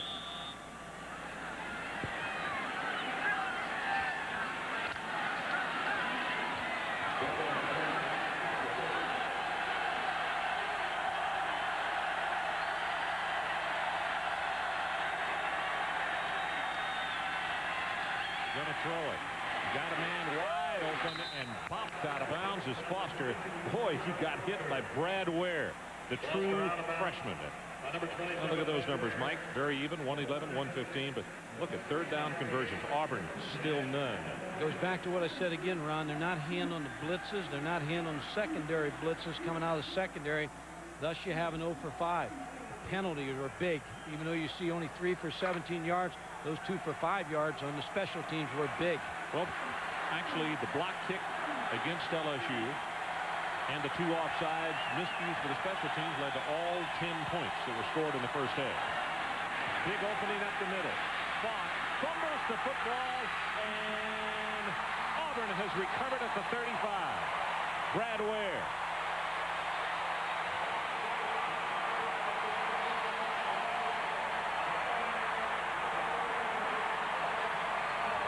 Would put a mark by that when LSU driving the football. Kevin Falk, it just pops out, and then Brad Ware, the freshman who was homesick, he left during two-a-days. He came back, missed all of two-a-days, came back, and now he's starting tonight against LSU, recovers the fumble. Shannon Suttle is the man who made that hit, number 99.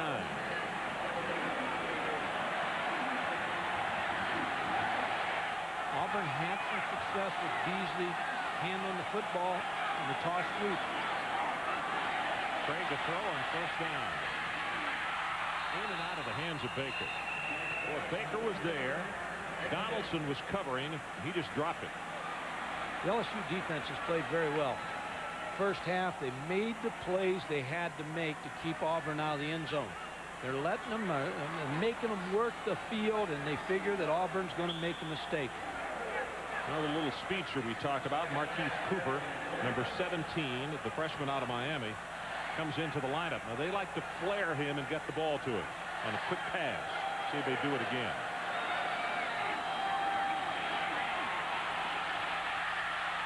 Craig hit from behind and pushed forward for a couple of more yards at the 42. It was Theo Williams. Ron, Damian Craig's out of Mobile, Blunt High School, won 2 state championships as a quarterback. Here he shows you his running ability. When you rush a quarterback that can run, you have to stay under control. Terry Bowden's first quarterback recruit at Auburn.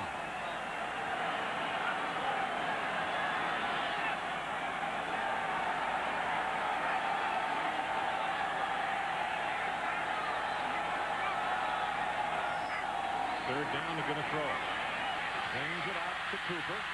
Markeith gets by one tackler, and then plenty of time for a lot of help. Stansbury just wouldn't let go of him, and Rogers came up to help finish him off. Well, when you get a little back on the outside like that, you better be ready to make the tackle. And Alan Stansbury did just that, made a great open field tackle. Had 18 tackles versus Michigan State in the Independence Bowl, and he started for 3 years for this LSU defense. He made a big play on Cooper. Holmes to punt as Auburn is now 0 of 6 on third down conversions this evening. Falk will have an opportunity to return it. Oh, you could hear that hit all the way up here. At the 21, it's a 39-yard kick and nothing on the return. So there's a timeout. 7-3, LSU on top, and this defense playing very, very well. State Farm presents Rules of the Game. We're talking about roughing the quarterback.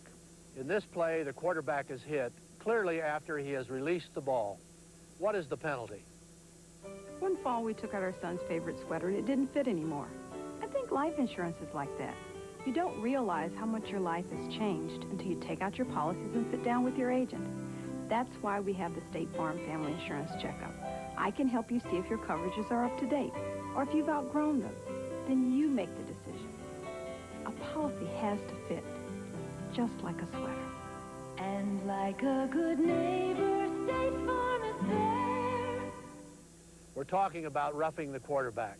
In this play, the quarterback is hit clearly after he had passed the ball. The penalty is 15 yards following the result of the play. Rules of the Game has been brought to you by State Farm. Like a good neighbor, State Farm is there.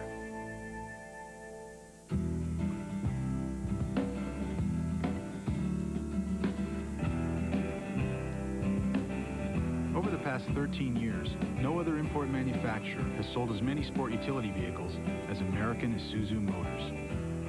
But hey, why stop at 13? Right now you can lease a 96 Rodeo for some of the lowest prices of the year during the Isuzu Big Deal Clearance Event. The rugged, dependable, go-anywhere Isuzus.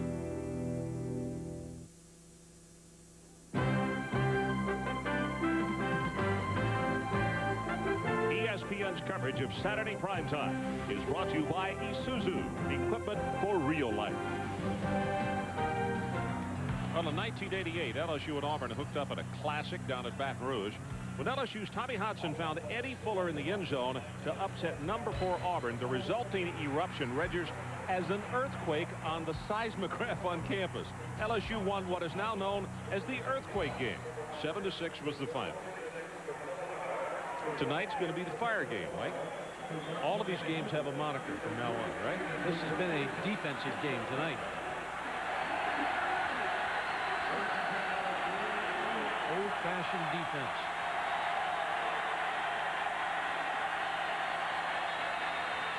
Auburn faked the blitz, and then they came with it. Pass to Savoie, complete, just shy of the first down. And let's check in again with Mike Tirico. Mike? Around so many top 25 teams in action tonight, including Iowa at Tulsa and in some trouble. Tulsa up top, John Fitzgerald, 51-yard passing catch with Damon Savage. It will set up a Reggie Williams touchdown run. Right now, Tulsa leads Iowa by 3 in the third. And in the Pac-10, Washington State pouring it on, leading Oregon by 24. You know, Mike, when you look around, the Western Athletic Conference has made a lot of noise during the first part of this 96 season.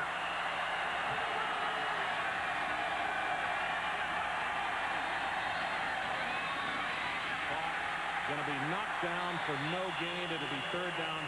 And Mike Oxford, until that play, he had 83 rushing, 4 receiving for 87. That's 60% of LSU's offense. Well, he's the key because he takes pressure off of Herb Tyler, who has played very, very well again tonight. Jimmy Brumbaugh with a good tackle. Mealy, number 7 in the ball game, the redshirt freshman.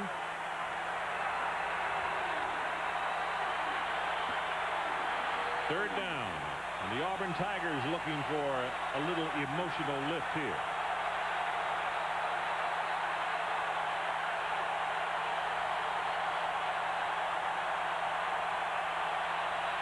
Houston coming on the blitz. Pass intercepted by Neal. Tackled by Neely.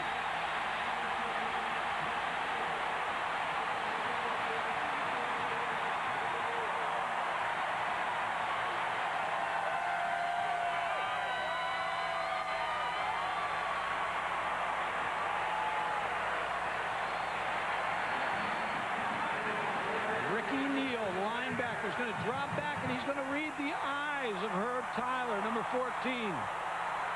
Watch him shadow Herb Tyler, just reading the eyes, picking off the interception. He's sitting right in his throw zone. Big interception. Now Auburn has to do something with the football. Yeah, this is 2 turnovers in a row. The Auburn Tigers got to do something with it. Running play doesn't go for much as Greg Hill, who's been really a standout. Well, the Auburn defense, last season 7 interceptions. This season 11 already. Now, that's because they played Alabama Birmingham in the first game, Fresno, and they got them away from the run and forced them to throw the football. Ole Miss also got behind. Bill Oliver's defense looking for the turnovers.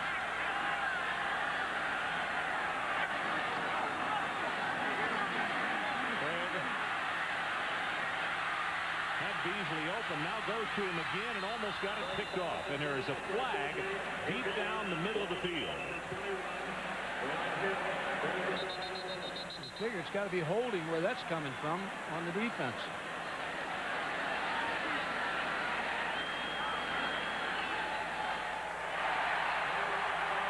You are exactly right. What happens, Ron, when a quarterback starts to scramble, a wide receiver starts to move away from a defensive back, and some of them like to grab a little cloth. By the defense on a pass play, automatic first down.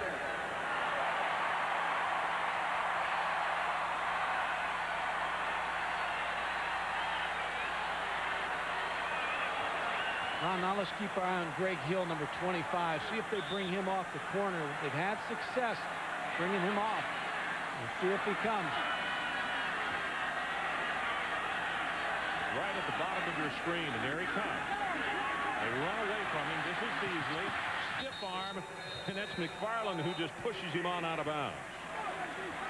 Well, when you do something successfully and they can't move the ball against it, just keep giving it to them. Carl Reese, the defensive coordinator, just continues to bring pressure from the corner and strong safety. It looks like he gimped up a leg here. You know, he limped off in the first half, and they were looking at his ankle or in the vicinity at the time. 7-3, LSU leads, 11 minutes to play, third quarter. Second down and 11, Auburn. There he comes again. And they got by him this time, and the pass is lobbed complete to Hines Tucker. Roman has to put the stop on him. And there is another flag down in the middle of the field.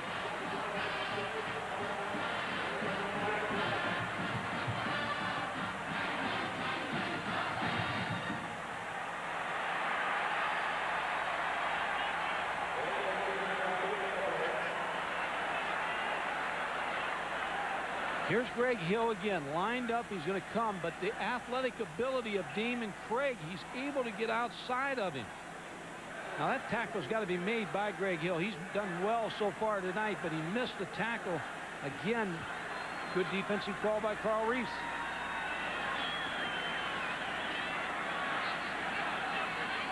Kate Pennington, number 40, comes in, a redshirt freshman out of Troy, Alabama. One thing you'd like to do when you have that run against you is like max protection. Keep your backs in, let a back pick him up, and then work your wide receivers versus man coverage. I would doubt that he comes here. Now bringing him again. And back pick him up. Craig stops, gets his pass away. Wide open over the middle is Pennington, who we were just talking about. And they stop him at the 13. Mark Roman again. That's a good move by Terry Bowden, keeping a back in to try to block him. Here he comes again, number 25, Greg Hill. Now they pick him up with a back. Damian Craig forced up into the pocket, starting to scramble, now finds the receiver. Kincaid Pennington for a big gain. Good adjustment by Auburn to pick Greg Hill up with a back. Well, can they convert on third down? They haven't yet this season. Batted down at the line of scrimmage as Anthony McFarland, number 94, who they just got back this week. And as the coach has said, he's a difference maker. He's had a foot injury. Well, Ron, last year he was the SEC freshman co-defensive player of the year. And I know Gil Brandt, Dallas Cowboys, former personnel man. He watched him play last year. He said he was the best defensive lineman, one of the best he's seen all year. And he was been out with a broken bone in his foot, but they're glad to have him back tonight. Holmes to attempt this field goal from the 19-yard line.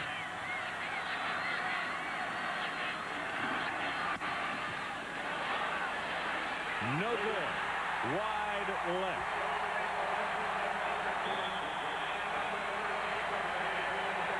7-3 LSU continues to lead. We'll take a break.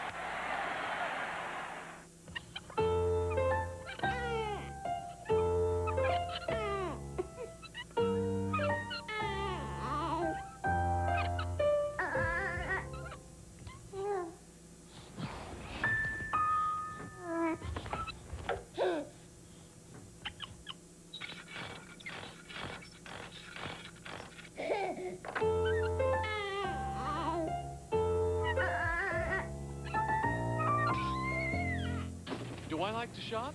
Oh, yes.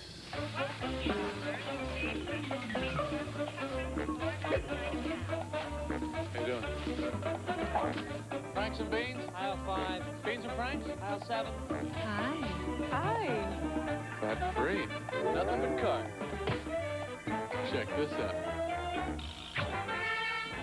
You are 1 million shopper. Even at the supermarket, you can do more with the American Express card. I love this card.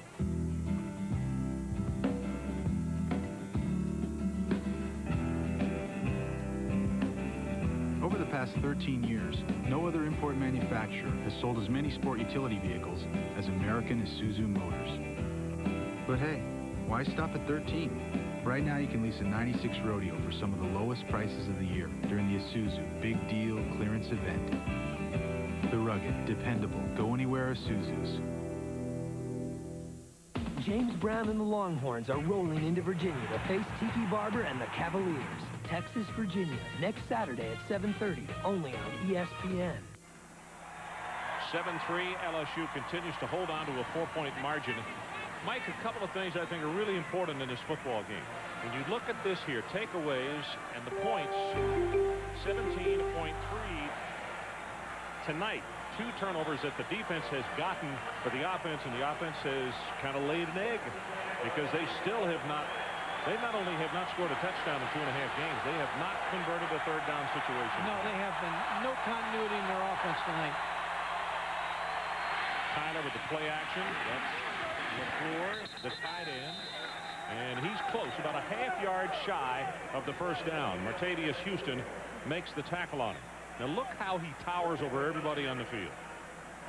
Just working outside. Good release by David LaFleur, and a good play call. Morris Watts, the offensive coordinator, LSU, has a good rhythm tonight in his game plan. Throwing on first down, play action, safe throws, using Kevin Falk in the backfield a bunch, running the football. Just a nice design to the offense tonight.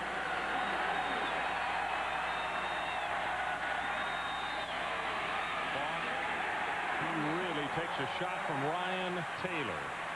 In fact, I don't think he got back to the line of scrimmage. It was second down and short. Kevin Falk, first order of business for Jerry DiNardo when he got there was to get in his house and get him signed. You see David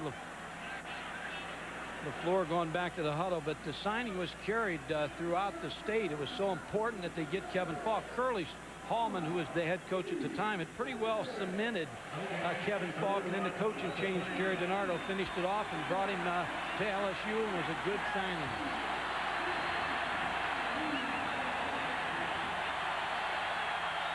Auburn crowd asking their defense to do it one more time. Clock runs, 9 minutes and 21, now 9:20 left in the third quarter. LSU by 4. Quarterback sneak, and it is close, but I don't know. That's Taylor who got him up top.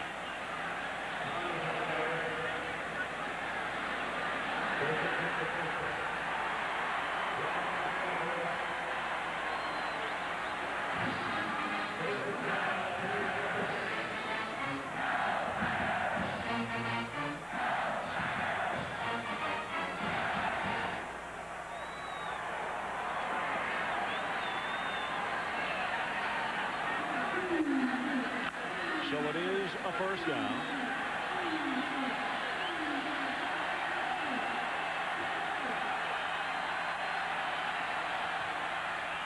Fakes it to far. He's got a man wide open. Somebody has blown a coverage, knocked away.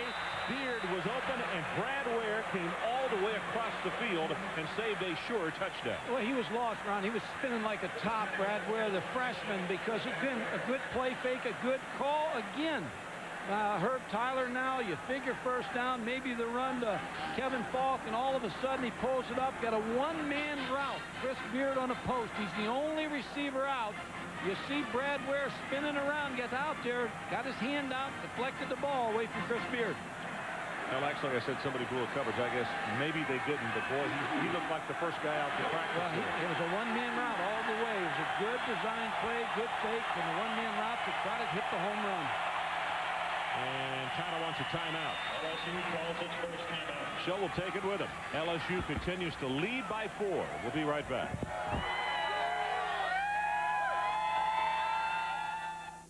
Hunting season is here, and Easy Living Yamaha in Rome makes it easy to own a new Yamaha four-wheeler.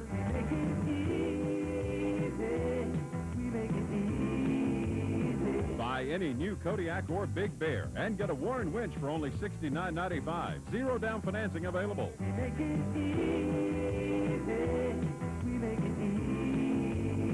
That's Easy Living Yamaha. Highway 27 North, Rome. Hi, folks. This is Bob Williams. I'm here today to talk about new cars. We've got a great selection of these right now, all the way from the Dodge Neon, all the way up to the Chrysler LHS. We've got rebates on all of these new cars right now, starting out at $1,000 on the Neon, going all the way up to $3,000 on the LHS. We've got a good selection of these. It's time to move them out. It's year end. So come on out and test drive it. Bob Williams Dodge, 2500 New Calhoun Road, Rome, Georgia.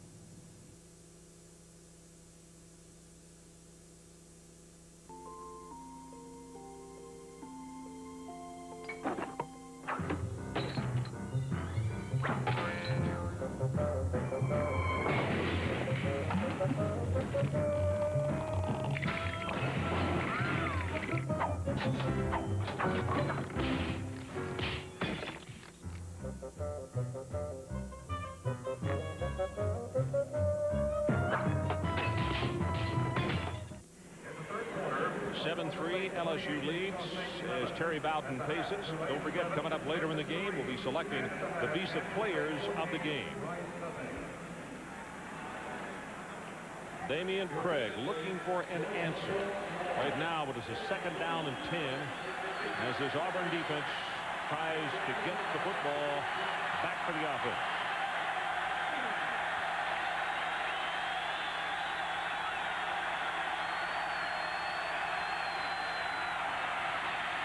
Hit in the backfield, going to be knocked down for a loss by Mostello.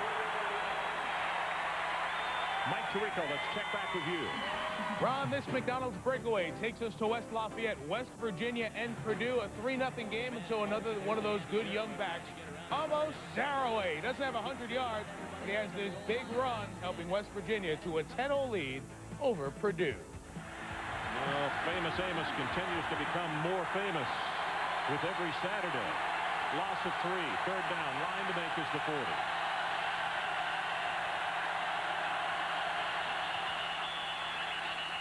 Whistle, and the right tackle started to bob. Bordelon looked as though he bobbed just a little bit.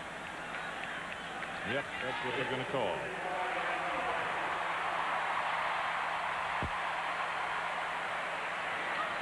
Foul was a dead ball. False start by the offense. 5 yards, previous spot, third down.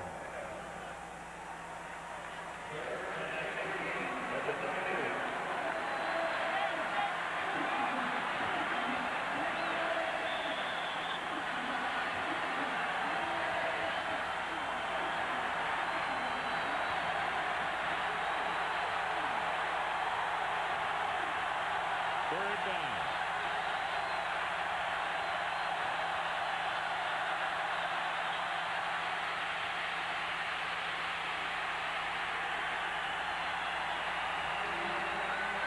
Takeo Spikes stops him well short of the first down, and LSU will have to punt it away. On a quarterback draw all the way. Takeo Spikes, number 55, is going to read this draw on the snap of the ball. He's going to come up and try to meet Herb Tyler in that hole, not allow him to get to that first down. Takeo thought about transferring after Wayne Hall, the popular defensive coordinator, was let go, but his mother talked him into staying here, and he's been happy ever since. Here's a look at Kessler from behind. Baker, the deep man. Coming after him again, and he gets this one away. Punt's not going to turn over, but it now takes a big Auburn bound back to the 49-yard line. Well, ESPN's coverage of Major League Soccer continues Tuesday with a conference semifinal. Regular season ends this Sunday, and it's a close race as there are 9 teams within 4 games of each other. ESPN will bring you a conference semifinal game on Tuesday at 7:30 Eastern Time.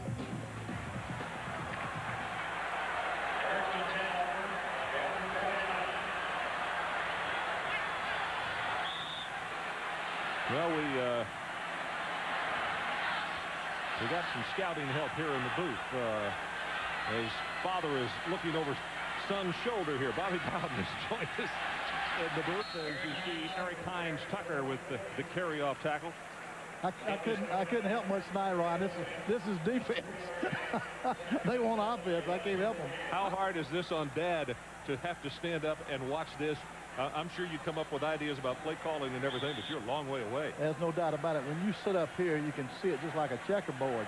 When you're down on that sideline, man, it is a guessing game going on. And it's too bad. I wish I could stay up here and be down there, too. Gerald Moodley tried that. That's why I stay down there. So did Lou Holtz last year with a back injury. Oh, that's true. Exactly. McCovery as they throw to the tight end for the first time tonight, and they come up with a very big first down. Bobby, you play your 11 games, and then you get the 12th game and a bowl game, but you play 11 more here, right? I mean, you're always constantly trying to follow what's going on. And no doubt about it. Ann and I, as soon as our ball game's over, we want to know what Auburn did. You have a lot of conversations during the week? Yeah, all the time. Of course, I spent about an hour and a half with Terry last night before the game, just listening. You know, there's nothing I can tell them. But we talk at least once or twice a week. Tommy, my son Tommy, or call me, or either Jeffrey will call one of them, or Terry, or one of us. Bobby, you know, I was going to ask you, he mentioned to me on Thursday, he said, come by and say hi to Dad when he gets here. I said, okay, where are you guys going to be? And he said, up here looking at video. I said, you get him here to visit, and you guys go right back to work. You just talk about offense? That's about it. After we took all the family out to supper last night, then went over to Terry's house, and Tommy and I and Terry talked football and game plan. But again, most of the thing I did was listen. I don't want to ruin your evening, but did you watch North Carolina today? You know, I just saw part of it. I saw too much of it. I mean, pretty. I don't see any points on that board, do you? How about Florida? Oh, I know it. That's something. That was something.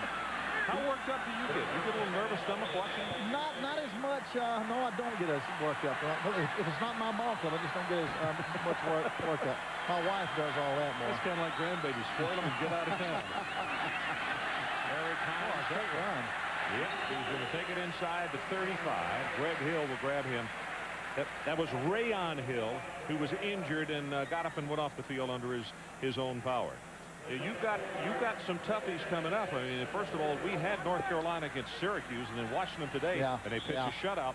But the young quarterback's doing well for them. I believe they're for real. Their defense looks like they can keep them in any ball game. You know, so we're going to have a handful next week with them. 7-3 if you just joined us. LSU leads. We're about to go into 5 minutes in the third quarter. Eric Hines Tucker. Ball is loose. LSU has recovered. That kind of game. And there is a flag down at the 27. Pat Rogers fell on the football.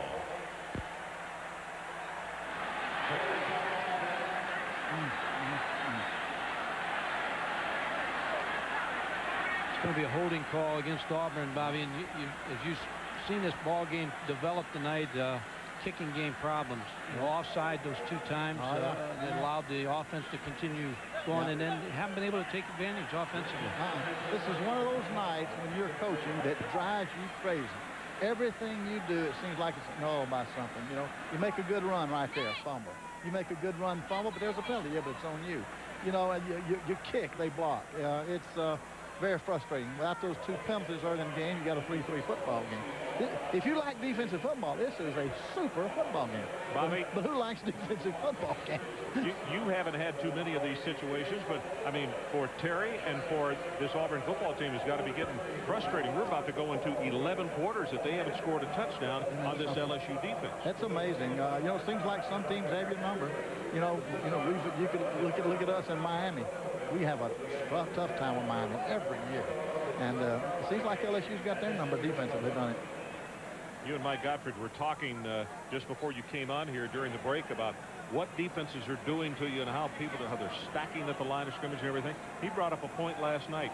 You almost got to have some kind of option concept in your offense to keep the safeties honest. Yeah, you probably got a heck of a point there, Mike. That's probably true. The defense is on a new cycle right now. Offense has been ahead of them for 10 years, running up and down the field. Now defenses are coming up and looking you right in the eye. Notice all the dead gun corners are sitting out on the receiver's face. And if you don't know how to get away from them, man, you can get nothing doing it. And so now then, maybe that will bring the option back a little bit, Mike. And sounds like a heck of an idea, really. Well, you know how everything always comes back in football. Wishbone, maybe veer, some of those things maybe we'll see again. Well, LSU's Greg Hill taken off the field. We'll try to get a report on him. The spot gets the handoff. That is a nice open field tackle by the emotional leader, Spikes. This game looks like, Bobby, it's going to come down to one series or one play because both defenses kind of got the edge right now. The offenses are just kind of holding on to the football right now. Well, you know the way this thing looks right now? Auburn's going to get about 2 more chances to cash in on something. If they don't, forget it. And LSU's going to probably get another chance to cash in on something. But I don't see much out there the way these 2 teams are playing defense right now.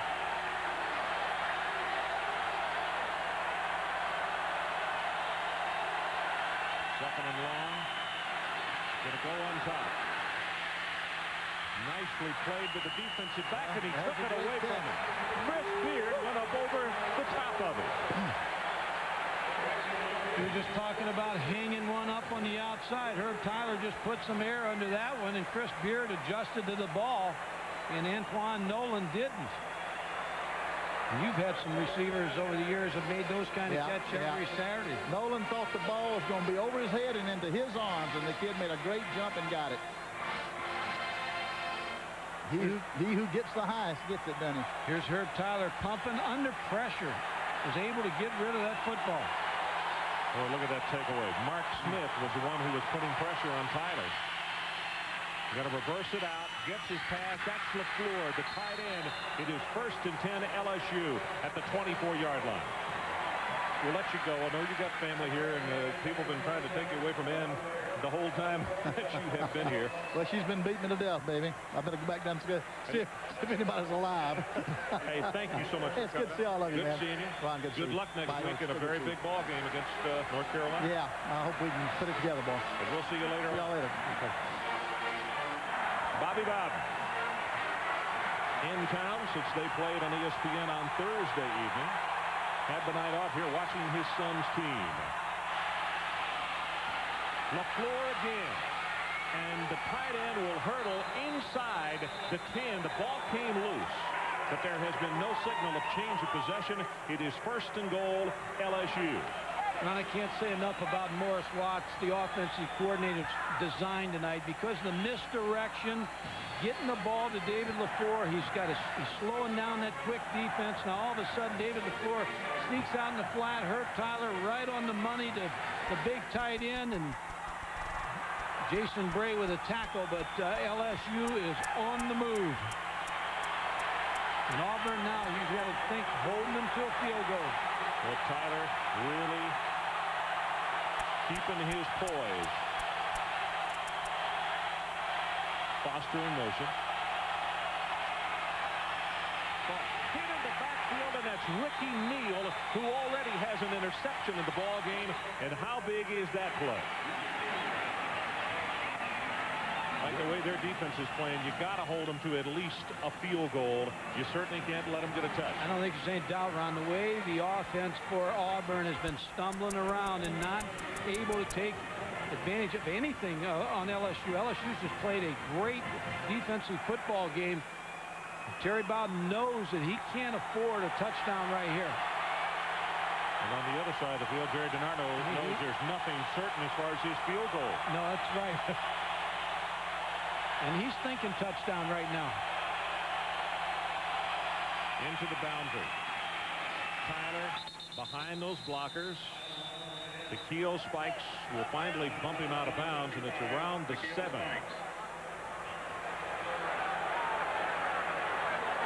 Herb Tyler heading down that line of scrimmage. David LaFleur. Now he's the outside point man blocking on the option.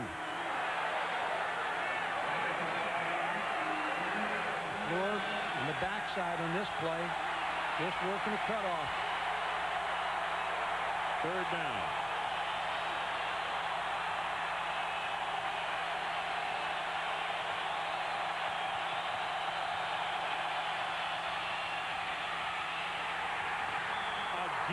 Ricky Neal. Talk about a guy playing possessed. Boy, he's had some huge plays in this ballgame. Ron, 2 out of 3 plays, Ricky Neal made the tackle. Jerry DiNardo trying to outguess Auburn, figuring that they're going to throw. All of a sudden tries to sneak Kevin Falk inside on a counter play, but Ricky Neal was up to the task, made the stop, forcing the field goal attempt. Richie, this attempt will come from 23 yards away. And he got it.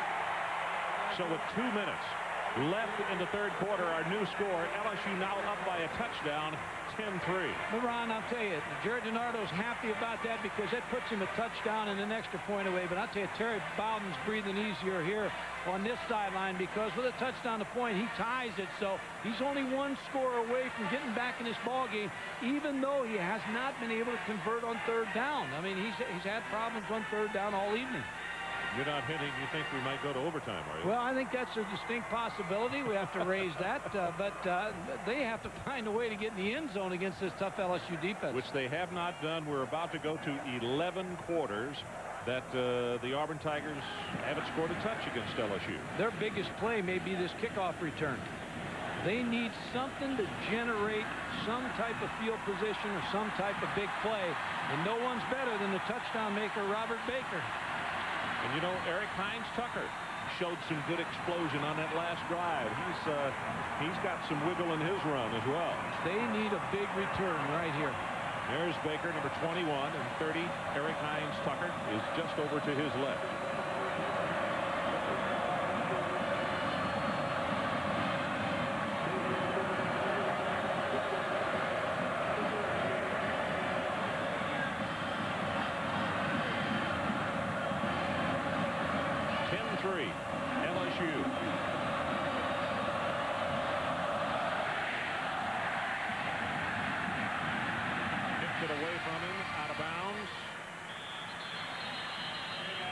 They didn't want to happen just what you were talking about. They wanted to make sure they didn't get a long return. That takes care of Robert Baker. So they get really good field position. Mike Tirico, let's check back with you. Well, Ron, it's over in Columbia, and East Carolina gets it done. In the slosh and the slop, Marcus Crandall a couple of yards to Buck Collins. East Carolina beats South Carolina, both teams now 2-1. In the SEC now at the half in Music City, it's Ole Miss. Tommy Tuberville, a contract extension this week. They lead Vandy by 7. You know, talking with a couple of coaches in the SEC, they really, in fact, Terry Bowden and his staff complimented Tuberville and the staff at Ole Miss on the job that they have done over there under duress with the probation situation. Well, in that 10-year contract, you call plays differently. He's calling tonight a little more confidently. 2 minutes left in the 3rd quarter. Terry Bowden trying to find the key to unlock this offense and get it going. Craig, 40, 45, will have the first down. It's about a 13-yard gain. But college football on ABC Sports next Saturday begins at 3:30 Eastern with regional coverage. UCLA at number 8, Michigan. Number 11, North Carolina gets number 3, Florida State. Or how about number 5, Penn State against the Badgers of Wisconsin. And number 12, Colorado travels to College Station to take on the Texas Aggies. Ron, you know who's been a key player for this LSU defense? Anthony McFarland. He just exploded up that field on that last. They're having trouble handling him on defense.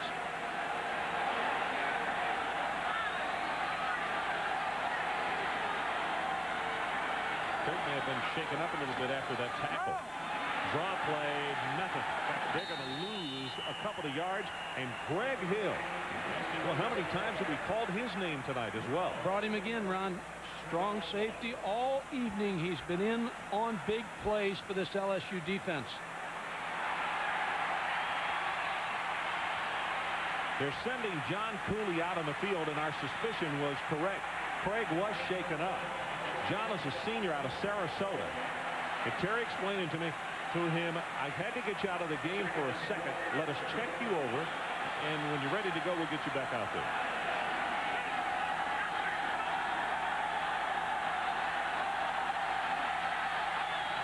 Difficult situation for Cooley to come off of this cold. Brings the pass to Williams, and he'll take it across midfield. Alan Stansbury made the tackle. Here's the hit that he took a moment ago.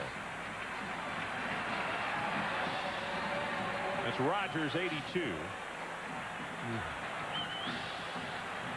Nice safe play for John Cooley as a replacement, just to throw the little flare pass to Rusty Williams. He did his job. Right back to the bench, and he has to do... He's got to get the signals now. Get the signals in. You know, he may be fortunate we're on a really wet field. That leg tried to tuck up underneath him, Mike, and it didn't grab because of the wet turf. Screen, good heavens, he got student body in front of him. There's Markeith Cooper.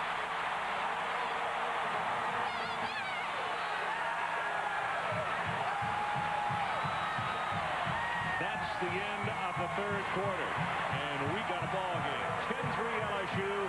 Auburn threatening.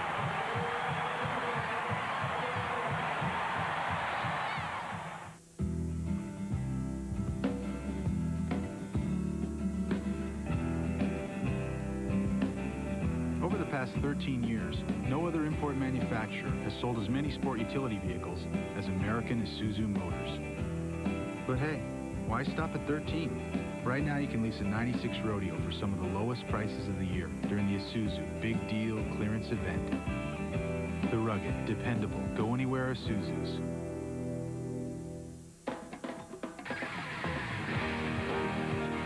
This is it, where brand new Miller beer begins. Where the hops grow that give new Miller beer its flavor. Because new Miller beer is brewed a totally new way. Straight from the heart of the hops, for flavor unlike any other beer. Big flavor that goes down easy. We think so much of this new beer, we're just calling it who we are. Miller. Brand new Miller beer. Reach for what's out there. Detective Jack Cole has always worked alone until now. This guy's weird. I can't fight. This is not the time I want to hear that. For a minute there, I forgot you told me you can't fight. It's against my religion. I'm a Buddhist.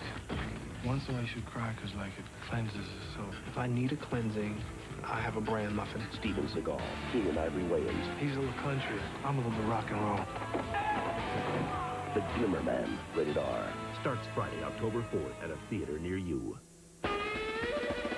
Here come the discount long-distance sales reps again. They'd like some more of your precious time. Because if you've got a minute, they've got an offer. A big international savings over AT&T. Just one catch. That offer of big savings may show up at your door, but it won't show up on your bill. Has a discount long-distance rep offered you big international savings? Call us for the facts. If you're looking for America's most trusted name in batteries, it should be comforting to know that Die Hard can now be found in over 1,200 additional locations.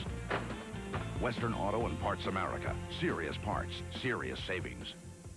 Drive your car with confidence this summer and save $10 on the best Die Hard you can buy. That's right. Now you can get America's most trusted name in batteries, the Die Hard Gold, for just $69.99. Western Auto and Parts America. Serious parts, serious savings. Well, on the biggest play of the night, 33 yards for the Auburn Tigers. That is their first third down conversion. And, Mike, it couldn't have come at a better time. No, they had a great play called against the strong safety blitz.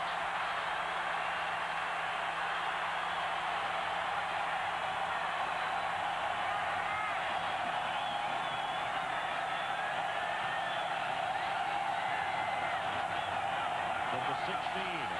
Got stepped on, pitched the ball back to Hines Tucker, and he is going to be thrown for a loss. So the timing on that play was just totally destroyed.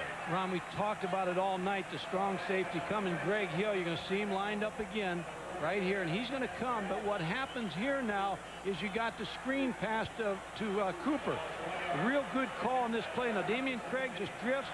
Now he gets the screen out. You invite all that pressure up. And I think you're right, Ron. If Cooper would have cut to the left a little earlier, he had a little more field to work with. They've timed in between 4-2 and 4-3. I mean, he's fast. They got to find ways to get him the football. Second and 11. Eric Hines Tucker. This is a nice job defensively. Kenny Mixon this time from that defensive end position, and it's going to be 3rd and 11, Auburn. And you know you're going to get Greg Hill on a blitz here. You've got to call your play according to that strong safety fire. And here comes Markeith Cooper back into the ballgame, number 17. He can kind of hide. You have to be careful. He's smaller than Warwick Dunn. He's 5'7", 150. Nicknamed the Lizard because they say he's just quicker than heck finding the hole. The Lizard.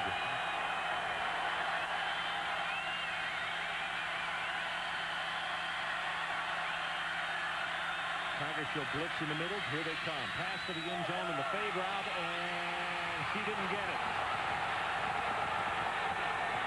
Robert Baker is the man that they wanted. Cedric Donaldson with the cover. They had everything they wanted on this play. They just ran out of real estate. The blitz is going to come. Here comes Greg Hill again in the shotgun. Damian Craig gets a good look. He's got Robert Baker. Did he make that catch? Wow, that's close. We were here last year when there was a catch just like that was close in the Alabama game. That is close. 35-yard attempt coming from the near hash mark.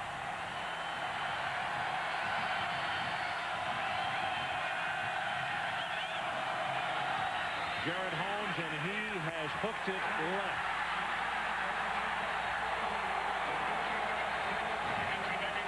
He was 6 of 7 coming into the ball game tonight, and he's hooked a couple left tonight, Mike, that would have this actually a 10-9 ball game. Yeah, he really, I think, Ron, going back to that touchdown pass, I'm not sure Robert Baker wasn't in on that touchdown pass. Now, obviously it was called by an official who has a better view than we have, but I think the next fourth down, I think you'll look for Auburn to go for it. But let's take another look. Damian Craig throwing to Robert Baker. See what you think, Ron. You've got 20-20. Robert Baker jumping up. Did his foot come inbound? Boy, it looks like it to me. Meanwhile, pass incomplete. LSU wants a flag, obviously, but there will not be one as Foster was being protected by Houston. You know how you get, in every game, you get so many plays you got to execute against blitzes, and that was one that Damian Craig did execute. Robert Baker did also. They blocked everything. They saw the strong safety coming. They had time to get rid of it. They just didn't get the points. Well, Mike, unless he was bobbling the football, I'm with you. And that's a bang-bang play and very close, but it sure did look like he scored the touchdown. Well, it's yesterday's newspaper right now, and Terry Bob needs his defense to stop so they can get the ball back again. And LSU wants to keep those sticks and time moving. Foster in motion. Fought. And he has just been denied anything in the second half as Martavius Houston puts the hit on him. And you get playing a little more cautious now, and all of a sudden the safeties are up for Auburn also. Martavius Houston real close to the line of scrimmage making that tackle on Kevin Falk.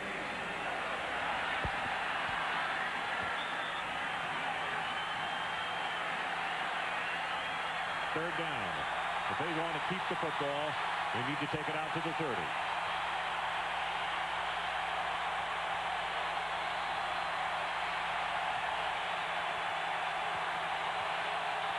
Some kind of misdirection play with Herb Tyler. And the crowd caused such a commotion. Tyler calls a timeout. We'll take it with him. 12:27 left in our game. LSU continues to lead by a touchdown. There's a place in the Big Apple where New Yorkers rush to be on the cutting edge. It's Jean-Louis David, a touch of Paris right in the middle of Manhattan. So if you're looking for a new you, drop in anytime at any of their locations. You don't need an appointment, just your Visa card. Because when it comes to your hair and Jean-Louis David, American Express just won't cut it. Visa, it's everywhere you want to be. All right, gentlemen. Tomorrow, your butts are mine. Lights out. Man, I'm hungry. Russell Athletic Wear is made to handle the toughest situations on and off the field. Hot dog. French fries. Hamburger. Tacos grande. Pizza. Coach, going somewhere, ladies. Hard work. Dedication. Commitment. Get Russell Athletics. Get tough. Get up there, Lord, bud. Go, go. Honda invented the ATV, and in over 25 years, no one has taken the idea farther. Now, with the purchase of a 4Trax 300 or 300 4x4, get a Magellan GPS satellite navigator. So no matter where on Earth you go, we can help bring you back. And with any new Honda 4Trax, get one of the best deals on Earth. No down payment and 13.5% APR financing.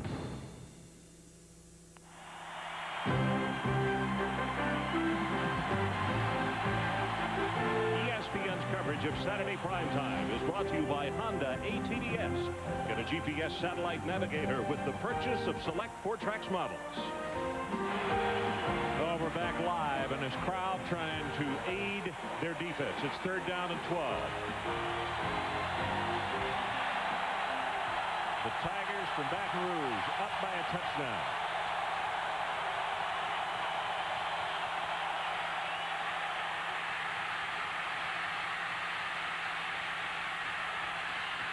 He's still on his feet. Almost gets the first down, and they're going to say Mikey's going to miss this by a half yard as Ricky Neal finally made the stop on it. He was down 3 different times. That's what Bill Oliver said. He's like a running back under center. Such quick feet. Real close to that first down, but he doesn't have it. Jerry DiNardo standing right there. He's going to want a measurement probably. But no, they're going to punt the football. But he's asking for the measurement, and that's what you can do when it's close like that.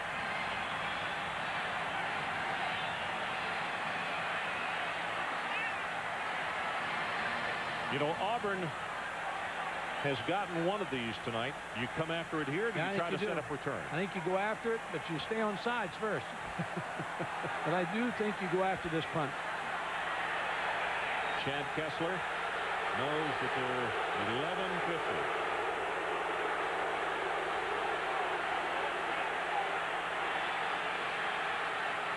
The referee has told Jerry DiNardo it's close, but he doesn't have it. No sense in measuring. No, and it is obvious because it has to be the 30-yard line. So they miss it by about 12 inches.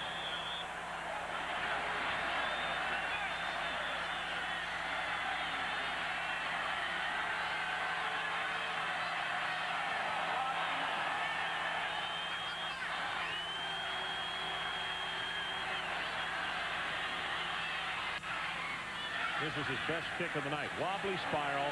Baker makes the hit, and here's a flag. He didn't give him enough room. That was Beard, and Beard may be lucky he doesn't get a celebration penalty on top of that, Mike. 43 yards in the kick. No, he didn't give him enough space. Jerry DiNardo's out in the field. He wants an explanation. Oh.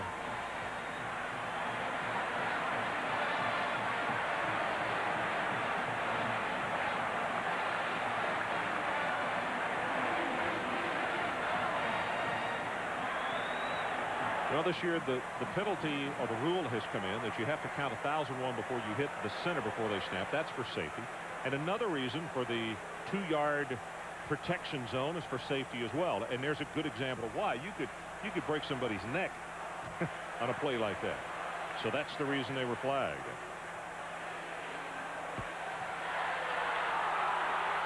I think he gave the wrong signal. He gave it against Auburn. The foul was a 5-yard halo violation by the kicking team. First down. Yeah, there we go.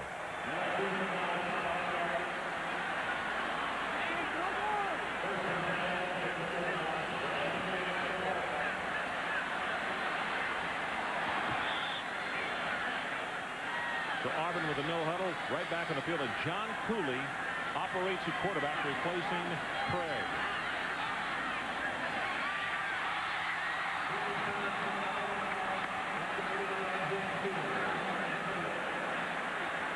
Yeah, had his man open, but he threw it too high.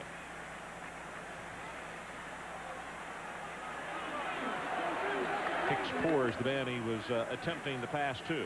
Trying to find Damian Craig on the sideline. I don't know if maybe he was still hurt from that hit he took, Ron, a little while ago. And that's the reason I believe John Cooley's in the ballgame. If I'm not mistaken, I think that's who that group is crowded around down there that we just had a shot at. Going to go long. Baker. Oh, he had it and dropped it. Baker went stretched out parallel to the ground as Denard Walker was trying to cover, had it, and as he hit the ground, it popped out. John Cooley's a senior. Thrown 2 nice balls, just ran out of room again. Robert Baker stretches out here and just can't bring this football in. And hit the ground, it came loose. Third down. Line to make the 41. Here comes that safety blitz again. Pass it to the middle. Got it complete. Good for the first down. As Ty Goodson makes the reception. Ron, they blocked it. They kept a back end to block it. We talked about it earlier. John Cooley gets help because they brought Greg Hill again. It's 15 yards on the play. Terry Bowden commented on Goodson the other day, the junior out of Brooksville, Florida. He said he's really come on and is playing better and better.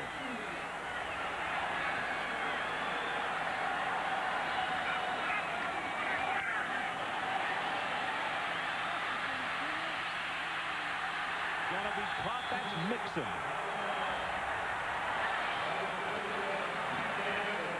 Third time that Auburn quarterbacks have been sacked tonight.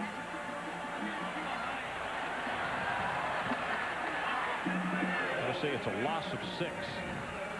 John Cooley transferred from Sanford when Terry Bowden became the coach here. He was a quarterback over there. He's a 5th-year senior. He knows, he's been around this offense. He knows what the coaches want done. About to go into 10 minutes left in this ball game.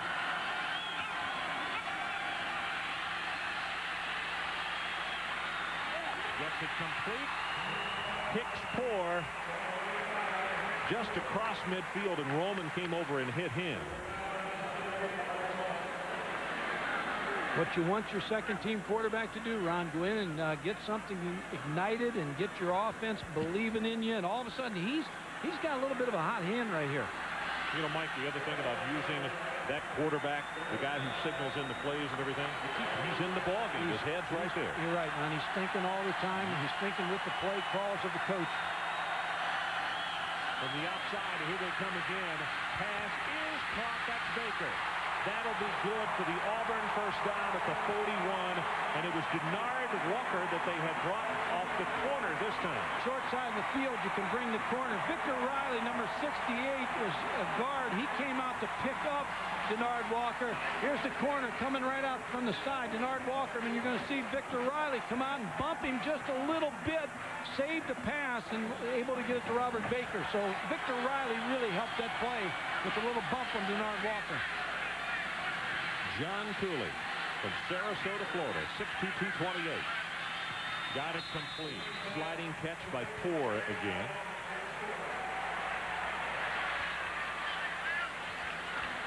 Nice drive by John Cooley. And on this one, they're kind of picking a little bit. Picking. Short routes. They're doing a better job of picking up the strong safety in the corner fire zone. Let's see if they bring Greg Hill again, number 25. How many blitzes have they have just fired him from the secondary all night. They're not going to do it. They're going to protect here. They're going to play deep pass defense. Caught it. Bailey.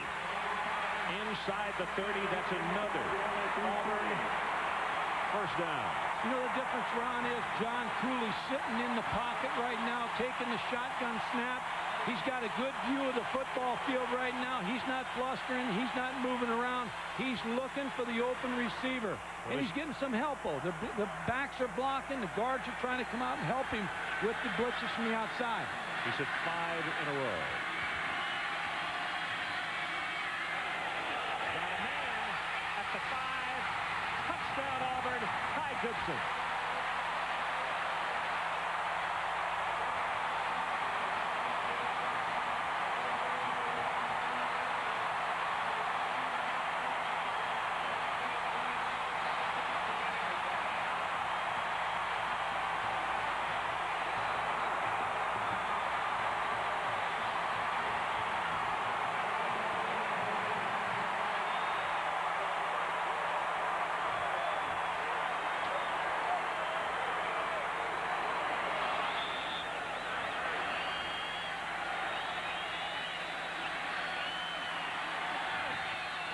Blocked.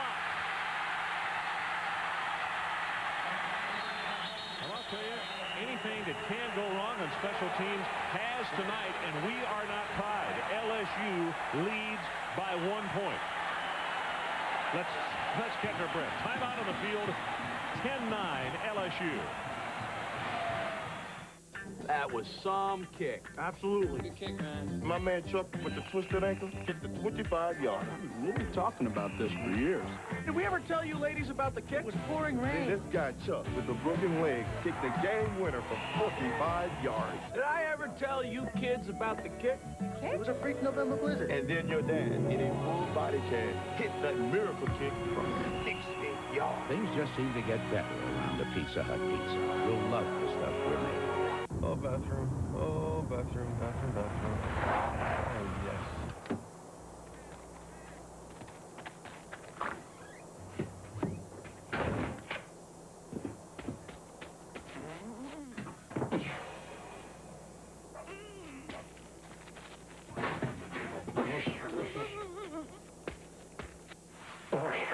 Traveling's an adventure. Where you stay shouldn't be. Fairfield Inn by Marriott. You've been thinking about getting a digital satellite dish. And thinking some more. Well, think about this. The people at Radio Shack can answer your questions. Plus, now they've got great deals.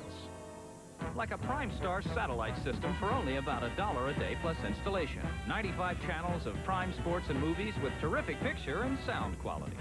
Think about it. Better yet, stop thinking about it. Radio Shack. You've got questions, we've got answers. The Devils go down to Georgia to tackle Tech. Duke, Georgia Tech. Thursday at 8, only on ESPN. 10-9. The extra point attempt is blocked as he just did not get any height on it. Terry Bowden had to be thinking, finally, we got on the scoreboard as Kevin Falk goes back deep. Along with Mealy, and the extra point is blocked. Casey Tabor on the return. Okay, let's go. Let's look at the extra point first.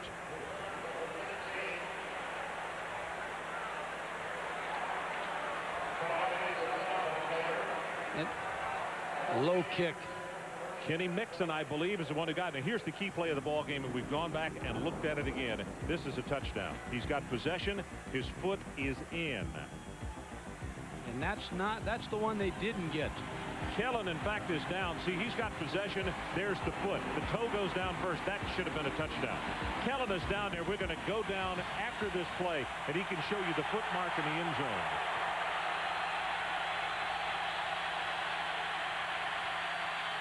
Like a blown play here, and they still throw complete.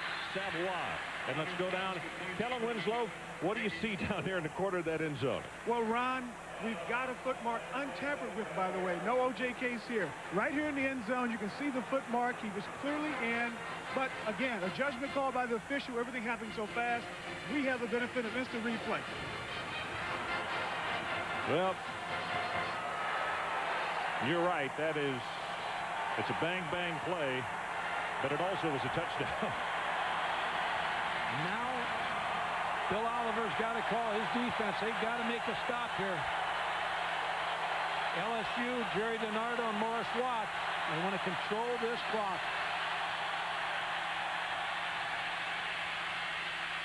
Pass well underthrown, and it'll be third down.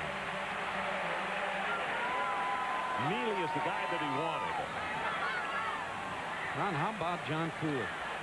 Came off the bench and has really sparked Auburn. Now he's waiting for one more shot to be able to go back there with 7:45 if its defense can hold to try to pull this one out of the fire. I think those people over at Stanford University and in Birmingham are looking at this game tonight saying our coach and our quarterback's over there. Well, it's up to the defense again. They need 8 yards.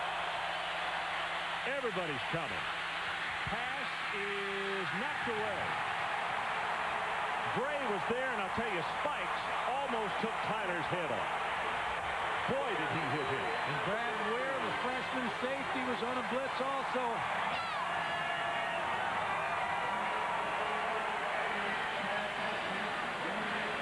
Keo Spikes, number 55, with a good, hard pressure. And then a good job by Jason Bray deflecting the football away from Chris Beard.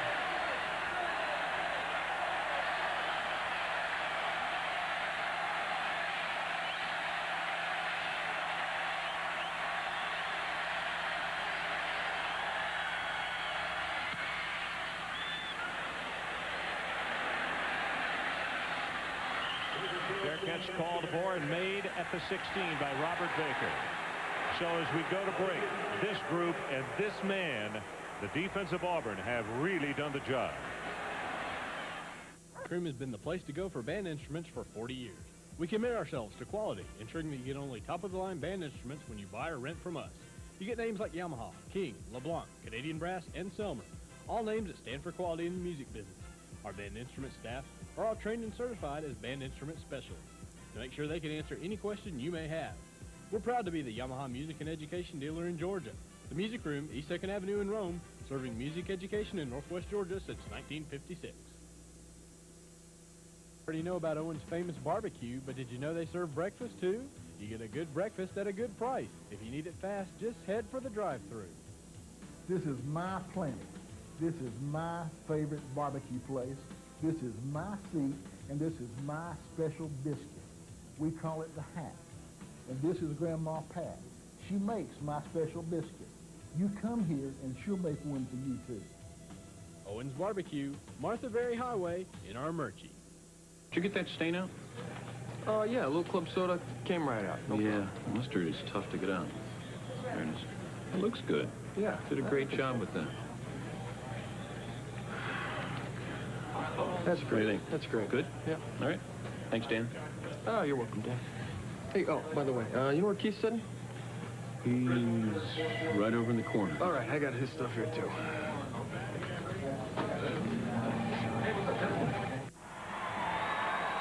(10-9). The man who is behind that huddle of people is Damian Craig.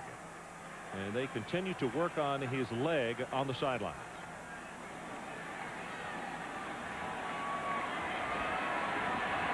Ron, if you're Auburn now, you got to think in terms of 6 or 7 because you've had so many problems with your field goal unit tonight. And I believe the problem has been the low trajectory of the kick. The last one almost hit the offensive lineman.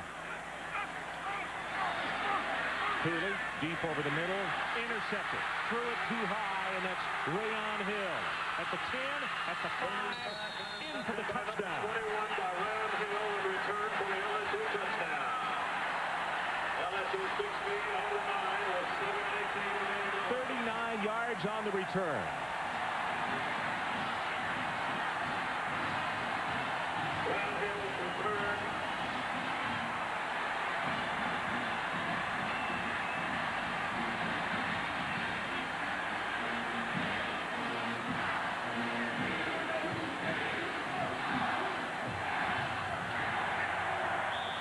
just overthrew it, Ron. Just overthrew the football. Rayon Hill with a nice interception, a good return. Extra point attempt. As you can see, he slipped down on the kick, but Richie got it through. And reason for that man to be excited right now. Well, he's still one score and 2 points away. Rayon Hill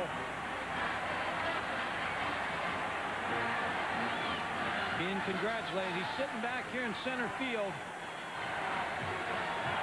John Cooley just throws this ball a little bit too far over the head of Tyrone Goodson.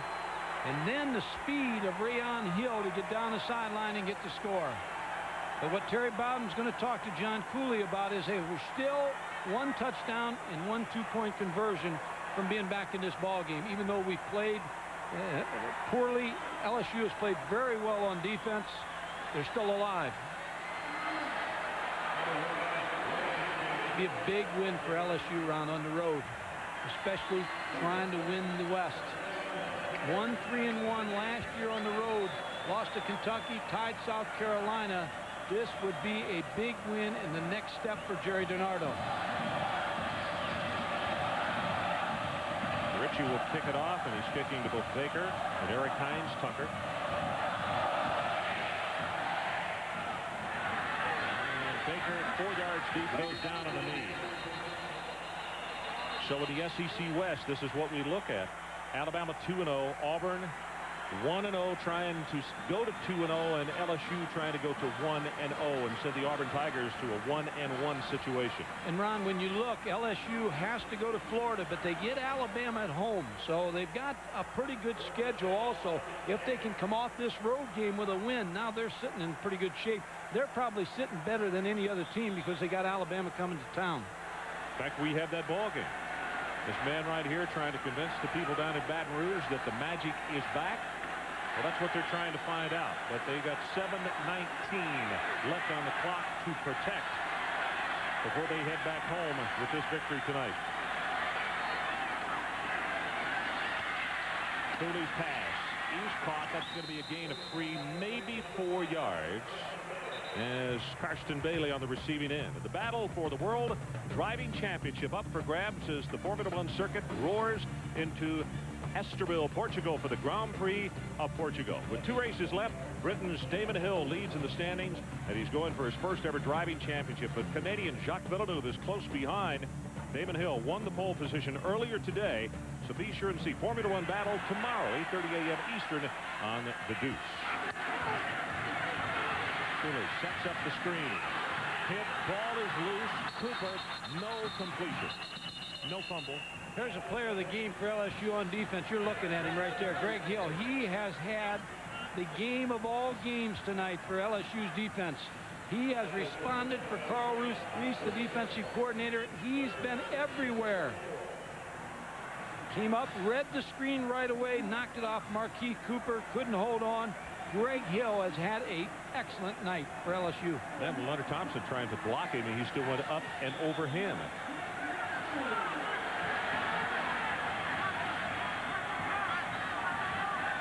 We've got Greg Hill unofficially for 8 tackles. And I don't know how many furries he has with all the blitzes tonight. Cooley throws it complete to Baker, and that'll be good for the first down. And let's check in again with Kellen Winslow. Ron and Mike, a little interesting bit of information about Rayon Hill, who made the interception and took it all the way back. 6 months ago, he broke the tibia in his leg, the big bone, had a rod put in, still playing with the rod in his leg. Doesn't seem to be bothering him at all, does it? No. I tell you, he showed good speed getting in the end zone.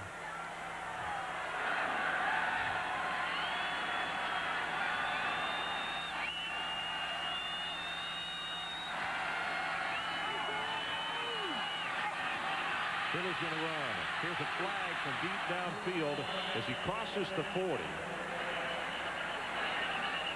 Where that's thrown, that could be holding. Well, it involved Karsten Bailey, number 5. Whether he was holding or being held, we're going to find out.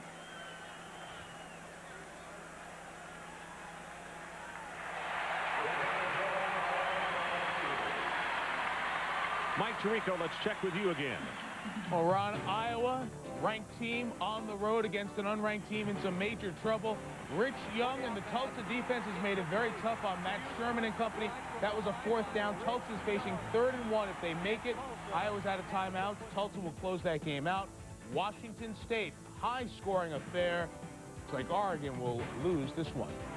Skeller Stadium right now is rocking in Tulsa, Oklahoma. Well, you talk about Southwest Louisiana's upset of Texas A&M. That ranks up there right with it. Tulsa beating Iowa if they can hold on. The WAC. The WAC is making a statement. Eric Hines Tucker. Good second effort. Ball is loose and has been picked up by Rogers. Rogers heading inside the 40, fumbles. And because Auburn didn't recover their half possession, LSU holds on to it.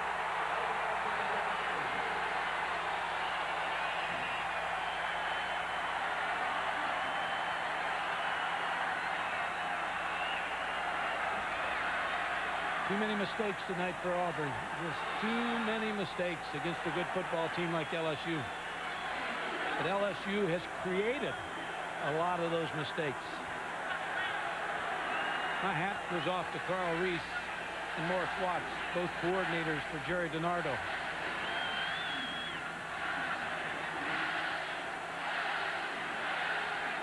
.541 showing on the clock. LSU 17, Auburn 9.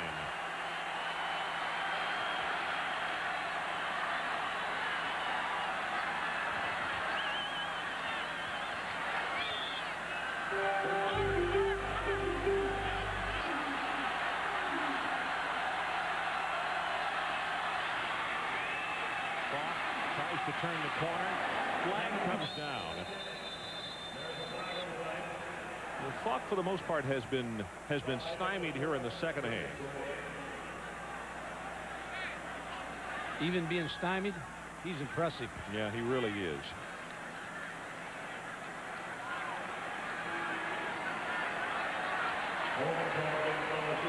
Now coming up, the Residents Inn College Football Scoreboard, SEC Roundup.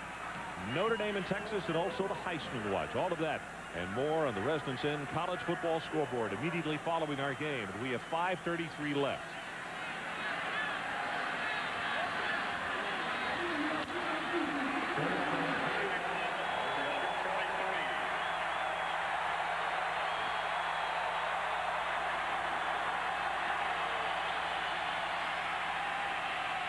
Pass tip, it's intercepted.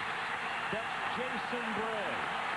LaFleur tipped the ball, couldn't bring it in, and now Auburn's still alive. Ron, that's the one mistake that you had to force if you're the Auburn defense. They did it. Now it goes back to the offense. Can they get this thing tied up? Jason Bray is going to give them the opportunity. Herb Tyler throwing the ball just out of the outstretched hands of David LaFleur. He tipped it. That kept it alive. Jason Bray with a good concentration on the interception. I like the play call, though, being aggressive and going after and trying to finish Auburn off right now. Just a deflected pass. Bray with the interception. Now what Auburn has to do, Ron, is be patient here and take the little short throws. They've got 5:20 on the clock and 3 timeouts. They don't need to get it all back one time. Backs out of the backfield against the linebackers. Good matches for you. Going to go on top, and he's got a man. Baker is there. Had it and dropped it. Got turned around. Wow, he got behind Cedric Donaldson. I tell you, he had a chance for a big play right there. Cooley's got a pretty good gun, man. Oh, he does. Underthrew this just a hair. Cedric Donaldson, number 27, just bought the little stop route. Robert Baker is there, just a little bit behind him, and he wasn't able to come back and catch the football. You know, that stopped some people who were heading for the exits. Well, I don't see many heading right now. I'll tell you, they're all looking at this last drive for Auburn.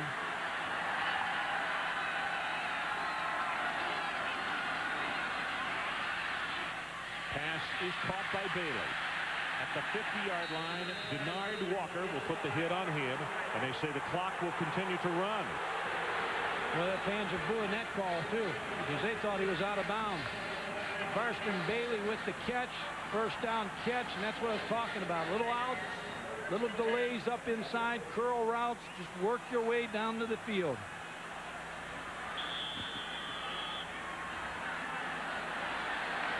This man has worked tonight, Terry Bowden. His stomach is churning, and his dad's up here in the press box churning right with him. 4 minutes and 39, 4:38. Philly pass. Baker, he gets whacked by Rayon Hill. Mike Tirico, what do you got for us? Well, Ron, they are underway in Nebraska and Arizona State. Second drive after each team goes 3 and out. Jake Plummer gets away from Grant Wistrom. Hello! Keith Poole wide open. He caught 3 last week. Arizona State leads #1 early. That hasn't happened in a very long time. No, especially on that field. No, I'm talking about Nebraska falling behind in the football game. That's what I'm saying. Last year they were, they liked that field. Almost intercepted, and it's caught by Auburn. Rusty Williams, and he may have hurt himself diving for the football. Rayon Hill is the guy who almost intercepted it. Williams comes flying from nowhere and makes the reception. Well, Rayon Hill made a nice play defensively, number 21 against Baker. He hits the ball and it goes up in the air, and an alert. Rusty Williams with the catch, about 2 yards, maybe a yard short of the first down. I think he just knocked the wind out of himself. Came down on the football. And this, the officials' timeout. 3:44 on the clock, Ron. And Auburn has all 3 timeouts. Speaking of stomachs churning, this guy right here, that's DiNardo pacing on the sideline. Just a couple of moments ago, he had the football and appeared as though very close to packing his lunch pail and getting ready to head back to Baton Rouge, and it's far from over right now after the fumble. Or the interception, actually. Miscues tonight. Well, Auburn 1 of 4 on field goal attempts. 3 turnovers. No takeaways. And they blocked 2 kicks. And Ron, the most important thing is they didn't get any points off their takeaways. So you've got to be able to turn those into points for your football team. And again, you credit Jerry DiNardo and his defense because they did not allow the Auburn offense to take advantage of those turnovers. All right, Mike, 17, Markeith Cooper. The little 5'7" flyer out of Miami is back in the ballgame, number 17. Let's see if they try to get him the football. You'd like to pick this first down up right here. They're going to run the tight end in late, get in a running formation, and try to pick up the first down. Force LSU not to be able to get personnel on the field, and they're going to call a timeout. Now, Jerry DiNardo's upset because he thinks this is a penalty on substitution. So there's a timeout. We'll take it with him. 3:31 left in our ball game. LSU by 8.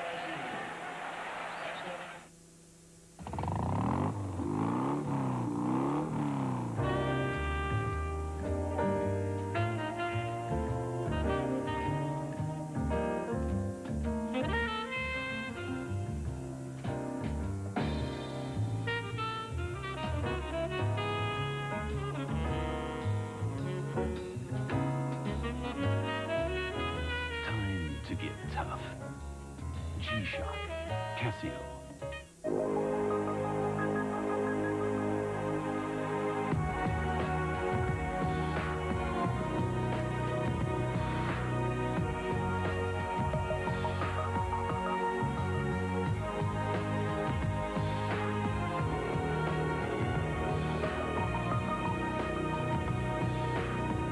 Why float through life when you can drive?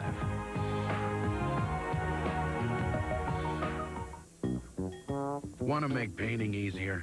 Change your roller to a Wagner cordless power roller.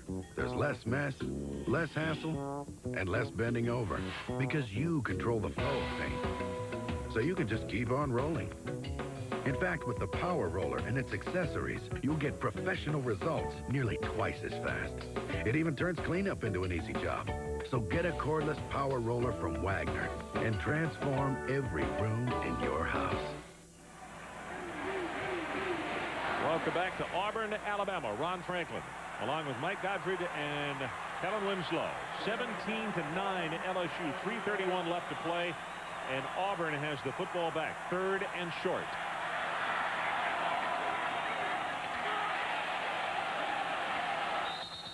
McLeod will have it, plus a couple. Marquise Spears from that linebacking spot is there to make the tackle. And they bring the tight end out. Wide receivers back into the ball game.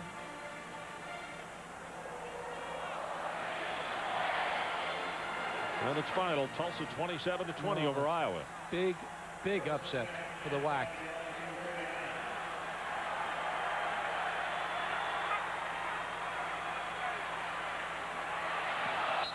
That's overthrown. Hicks pours who he wanted, and he had broken open, but for some reason, really there looked like just miscommunication on the pattern and the pass.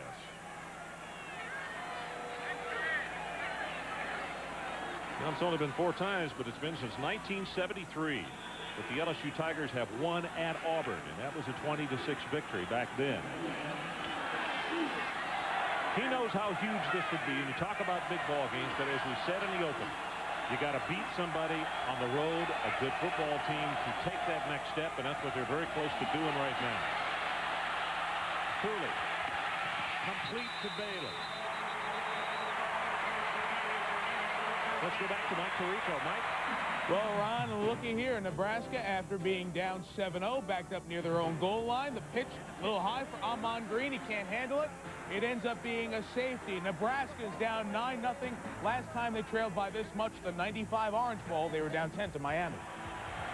And that's why when those people make those statements that anybody can play quarterback at Nebraska, they got a very sophisticated offense. A little tougher to run than just anybody running. Cooley, that's to Baker, and he slipped down. Lost his footing at the 12. Walker was there, but he was down already because of the slip. Play picked up 8 yards.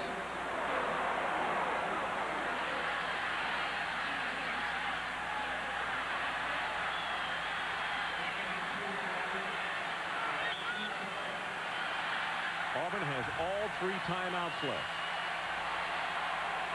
From the 12, 2nd down and 2.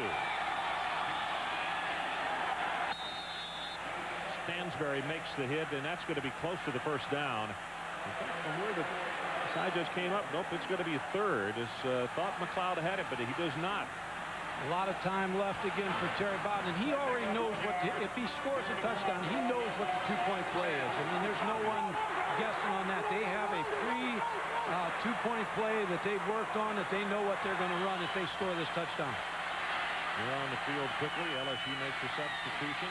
They go right side with McLeod. He'll have the 1st down as McFarland trips him up at his 1st and goal, Auburn. And now the clock is at 1:48. First things first, they got to get it in the end zone. Then they got to come up with a 2-point play. That's right, and they've got a whole month left on time over those 3 timeouts. I mean, they've got a lot of time here to work with. Don't forget the Residence Inn College Football Scoreboard coming up immediately following our game. We'll have a wrap-up on the SEC. Also a look again at Notre Dame and Texas. And some other biggies played around the country today and being played tonight.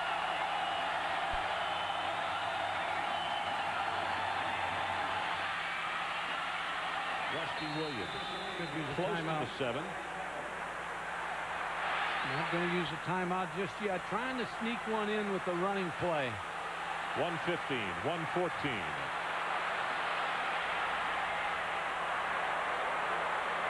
Play pick up 2 yards. 2nd and goal at the 7. 105, 104.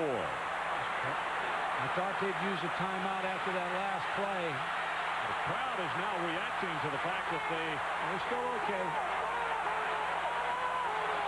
And that's the right call.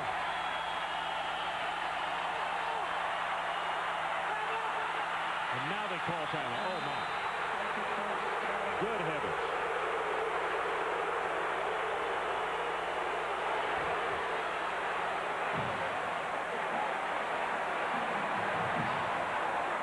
Well, I said they had a month.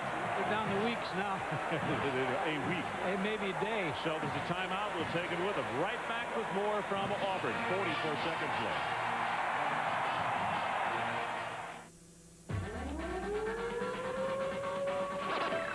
Take it on.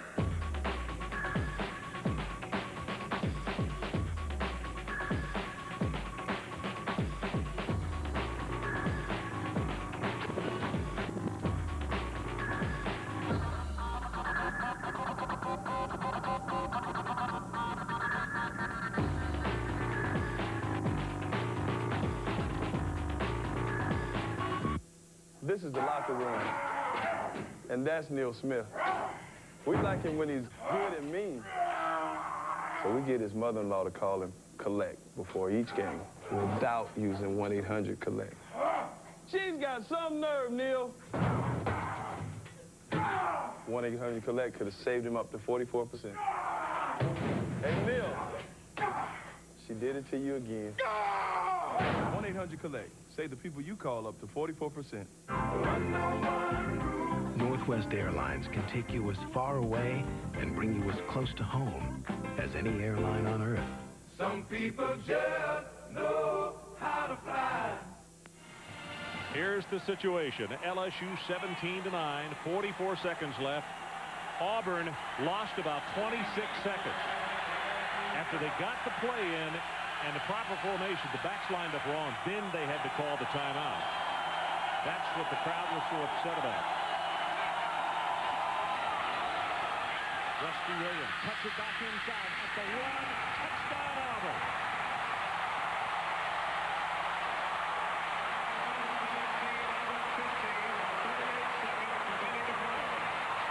All right, Mike, I'm going to put it squarely on your shoulders. From what they have had success doing, what play would you call as far as this two-point conversion? Well, it's different now because you got John Cooley, and I'm sure with Damian Craig, it was a type of rollout play. Now, all of a sudden, Terry Bob's going to take a timeout. Now, you may think about running it in. You may think about some type of pass pick play where you got three receivers grouped up on the same side.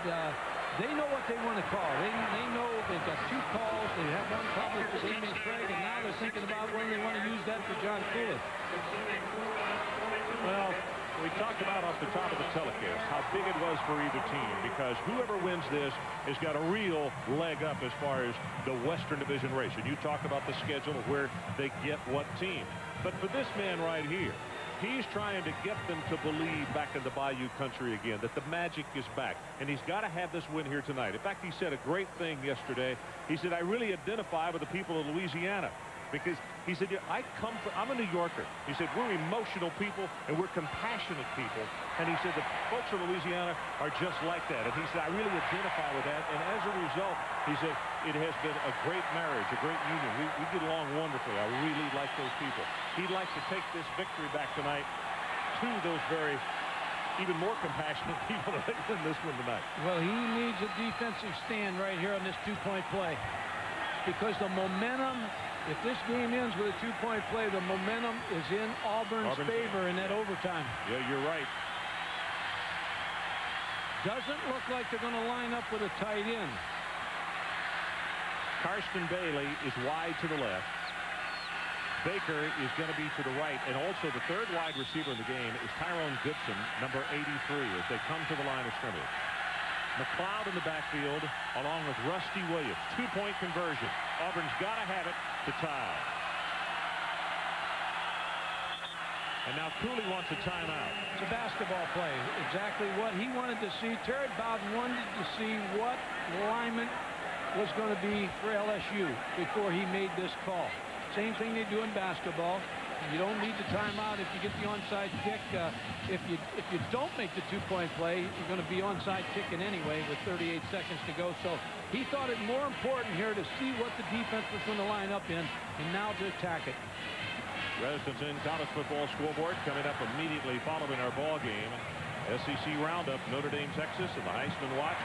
And also we'll keep you up to date as to what's going on with #1 Nebraska out in the desert tonight. They have Gotten a little sand kicked in their face early on by the Sun Devils of Arizona State. And what I was saying there, Ron, about, you know, quarterback is so important, not to say take anything away from Scott Frost, because, but the guy they lost under that center for Nebraska with Tommy Frazier was a great quarterback and did a lot of good things. Now Auburn is going to take the ball and move it to the hash, which means probably some type of pick play to the wide side of the field with their pass receivers. 3 receivers obviously probably a line up to the field, and you get some kind of pick play out there, Ron. Well, the 2 players that are going to the right, the wide side of the field, are 83 Tyrone Dixon and number 21 Robert Baker. Back to the short side, back into the boundary, is Karsten Bailey. He's in the bottom of your screen. And you also got Rusty Williams, so he'll probably go in the flat. There's the snap, the pass. It is intercepted. Rayon Hill.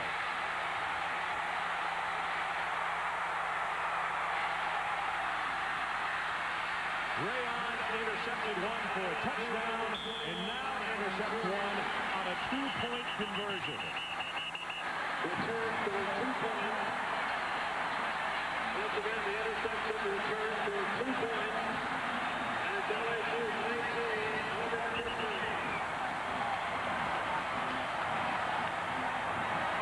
23-15. And next door to us, the LSU coaches, Joe Dean, the athletic director, has just come in from his booth on the other side of them, and the celebration has started.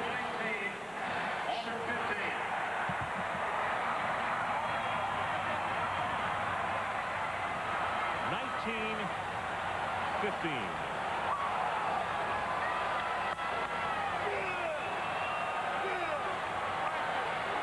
So Rayon Hill has accounted for a touchdown and a 2-point return on the interception. Well, when you move the ball to the hash, you almost figure that the ball is going to go to the field. But a lot of teams do that. They want more room to work with. Here is Rayon Hill, number 21, and he's going to break to the field side and step in front of the little slant pass, and he's off and running.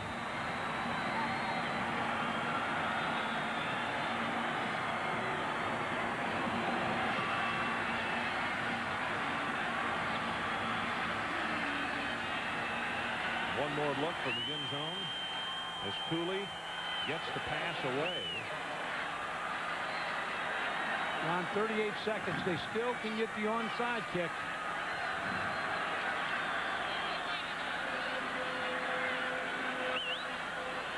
And they're a Hail Mary away from trying to pull this out if they can get the onside kick. Foster loses it. Auburn has it at the 50-yard line. Robert Baker. Better hold that celebration because they still have to stop Auburn, and they have all night. Jerry DiNardo, the emotions of this football game.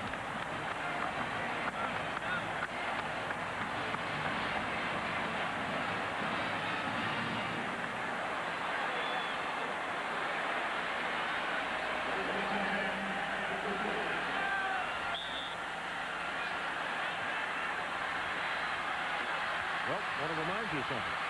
Seen a situation like this similar here with Auburn. It was against Florida. Cooley pass intercepted. This time it is Cedric Donaldson. Now the celebration can begin.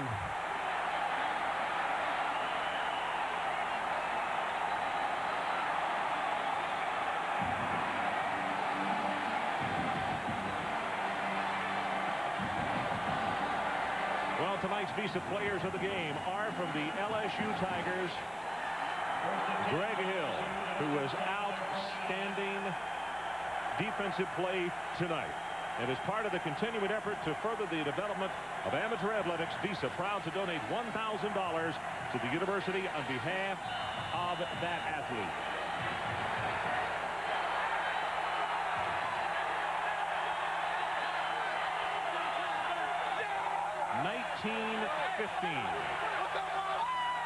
The LSU Tigers are going to continue their dominance over the Auburn Tigers, third straight year.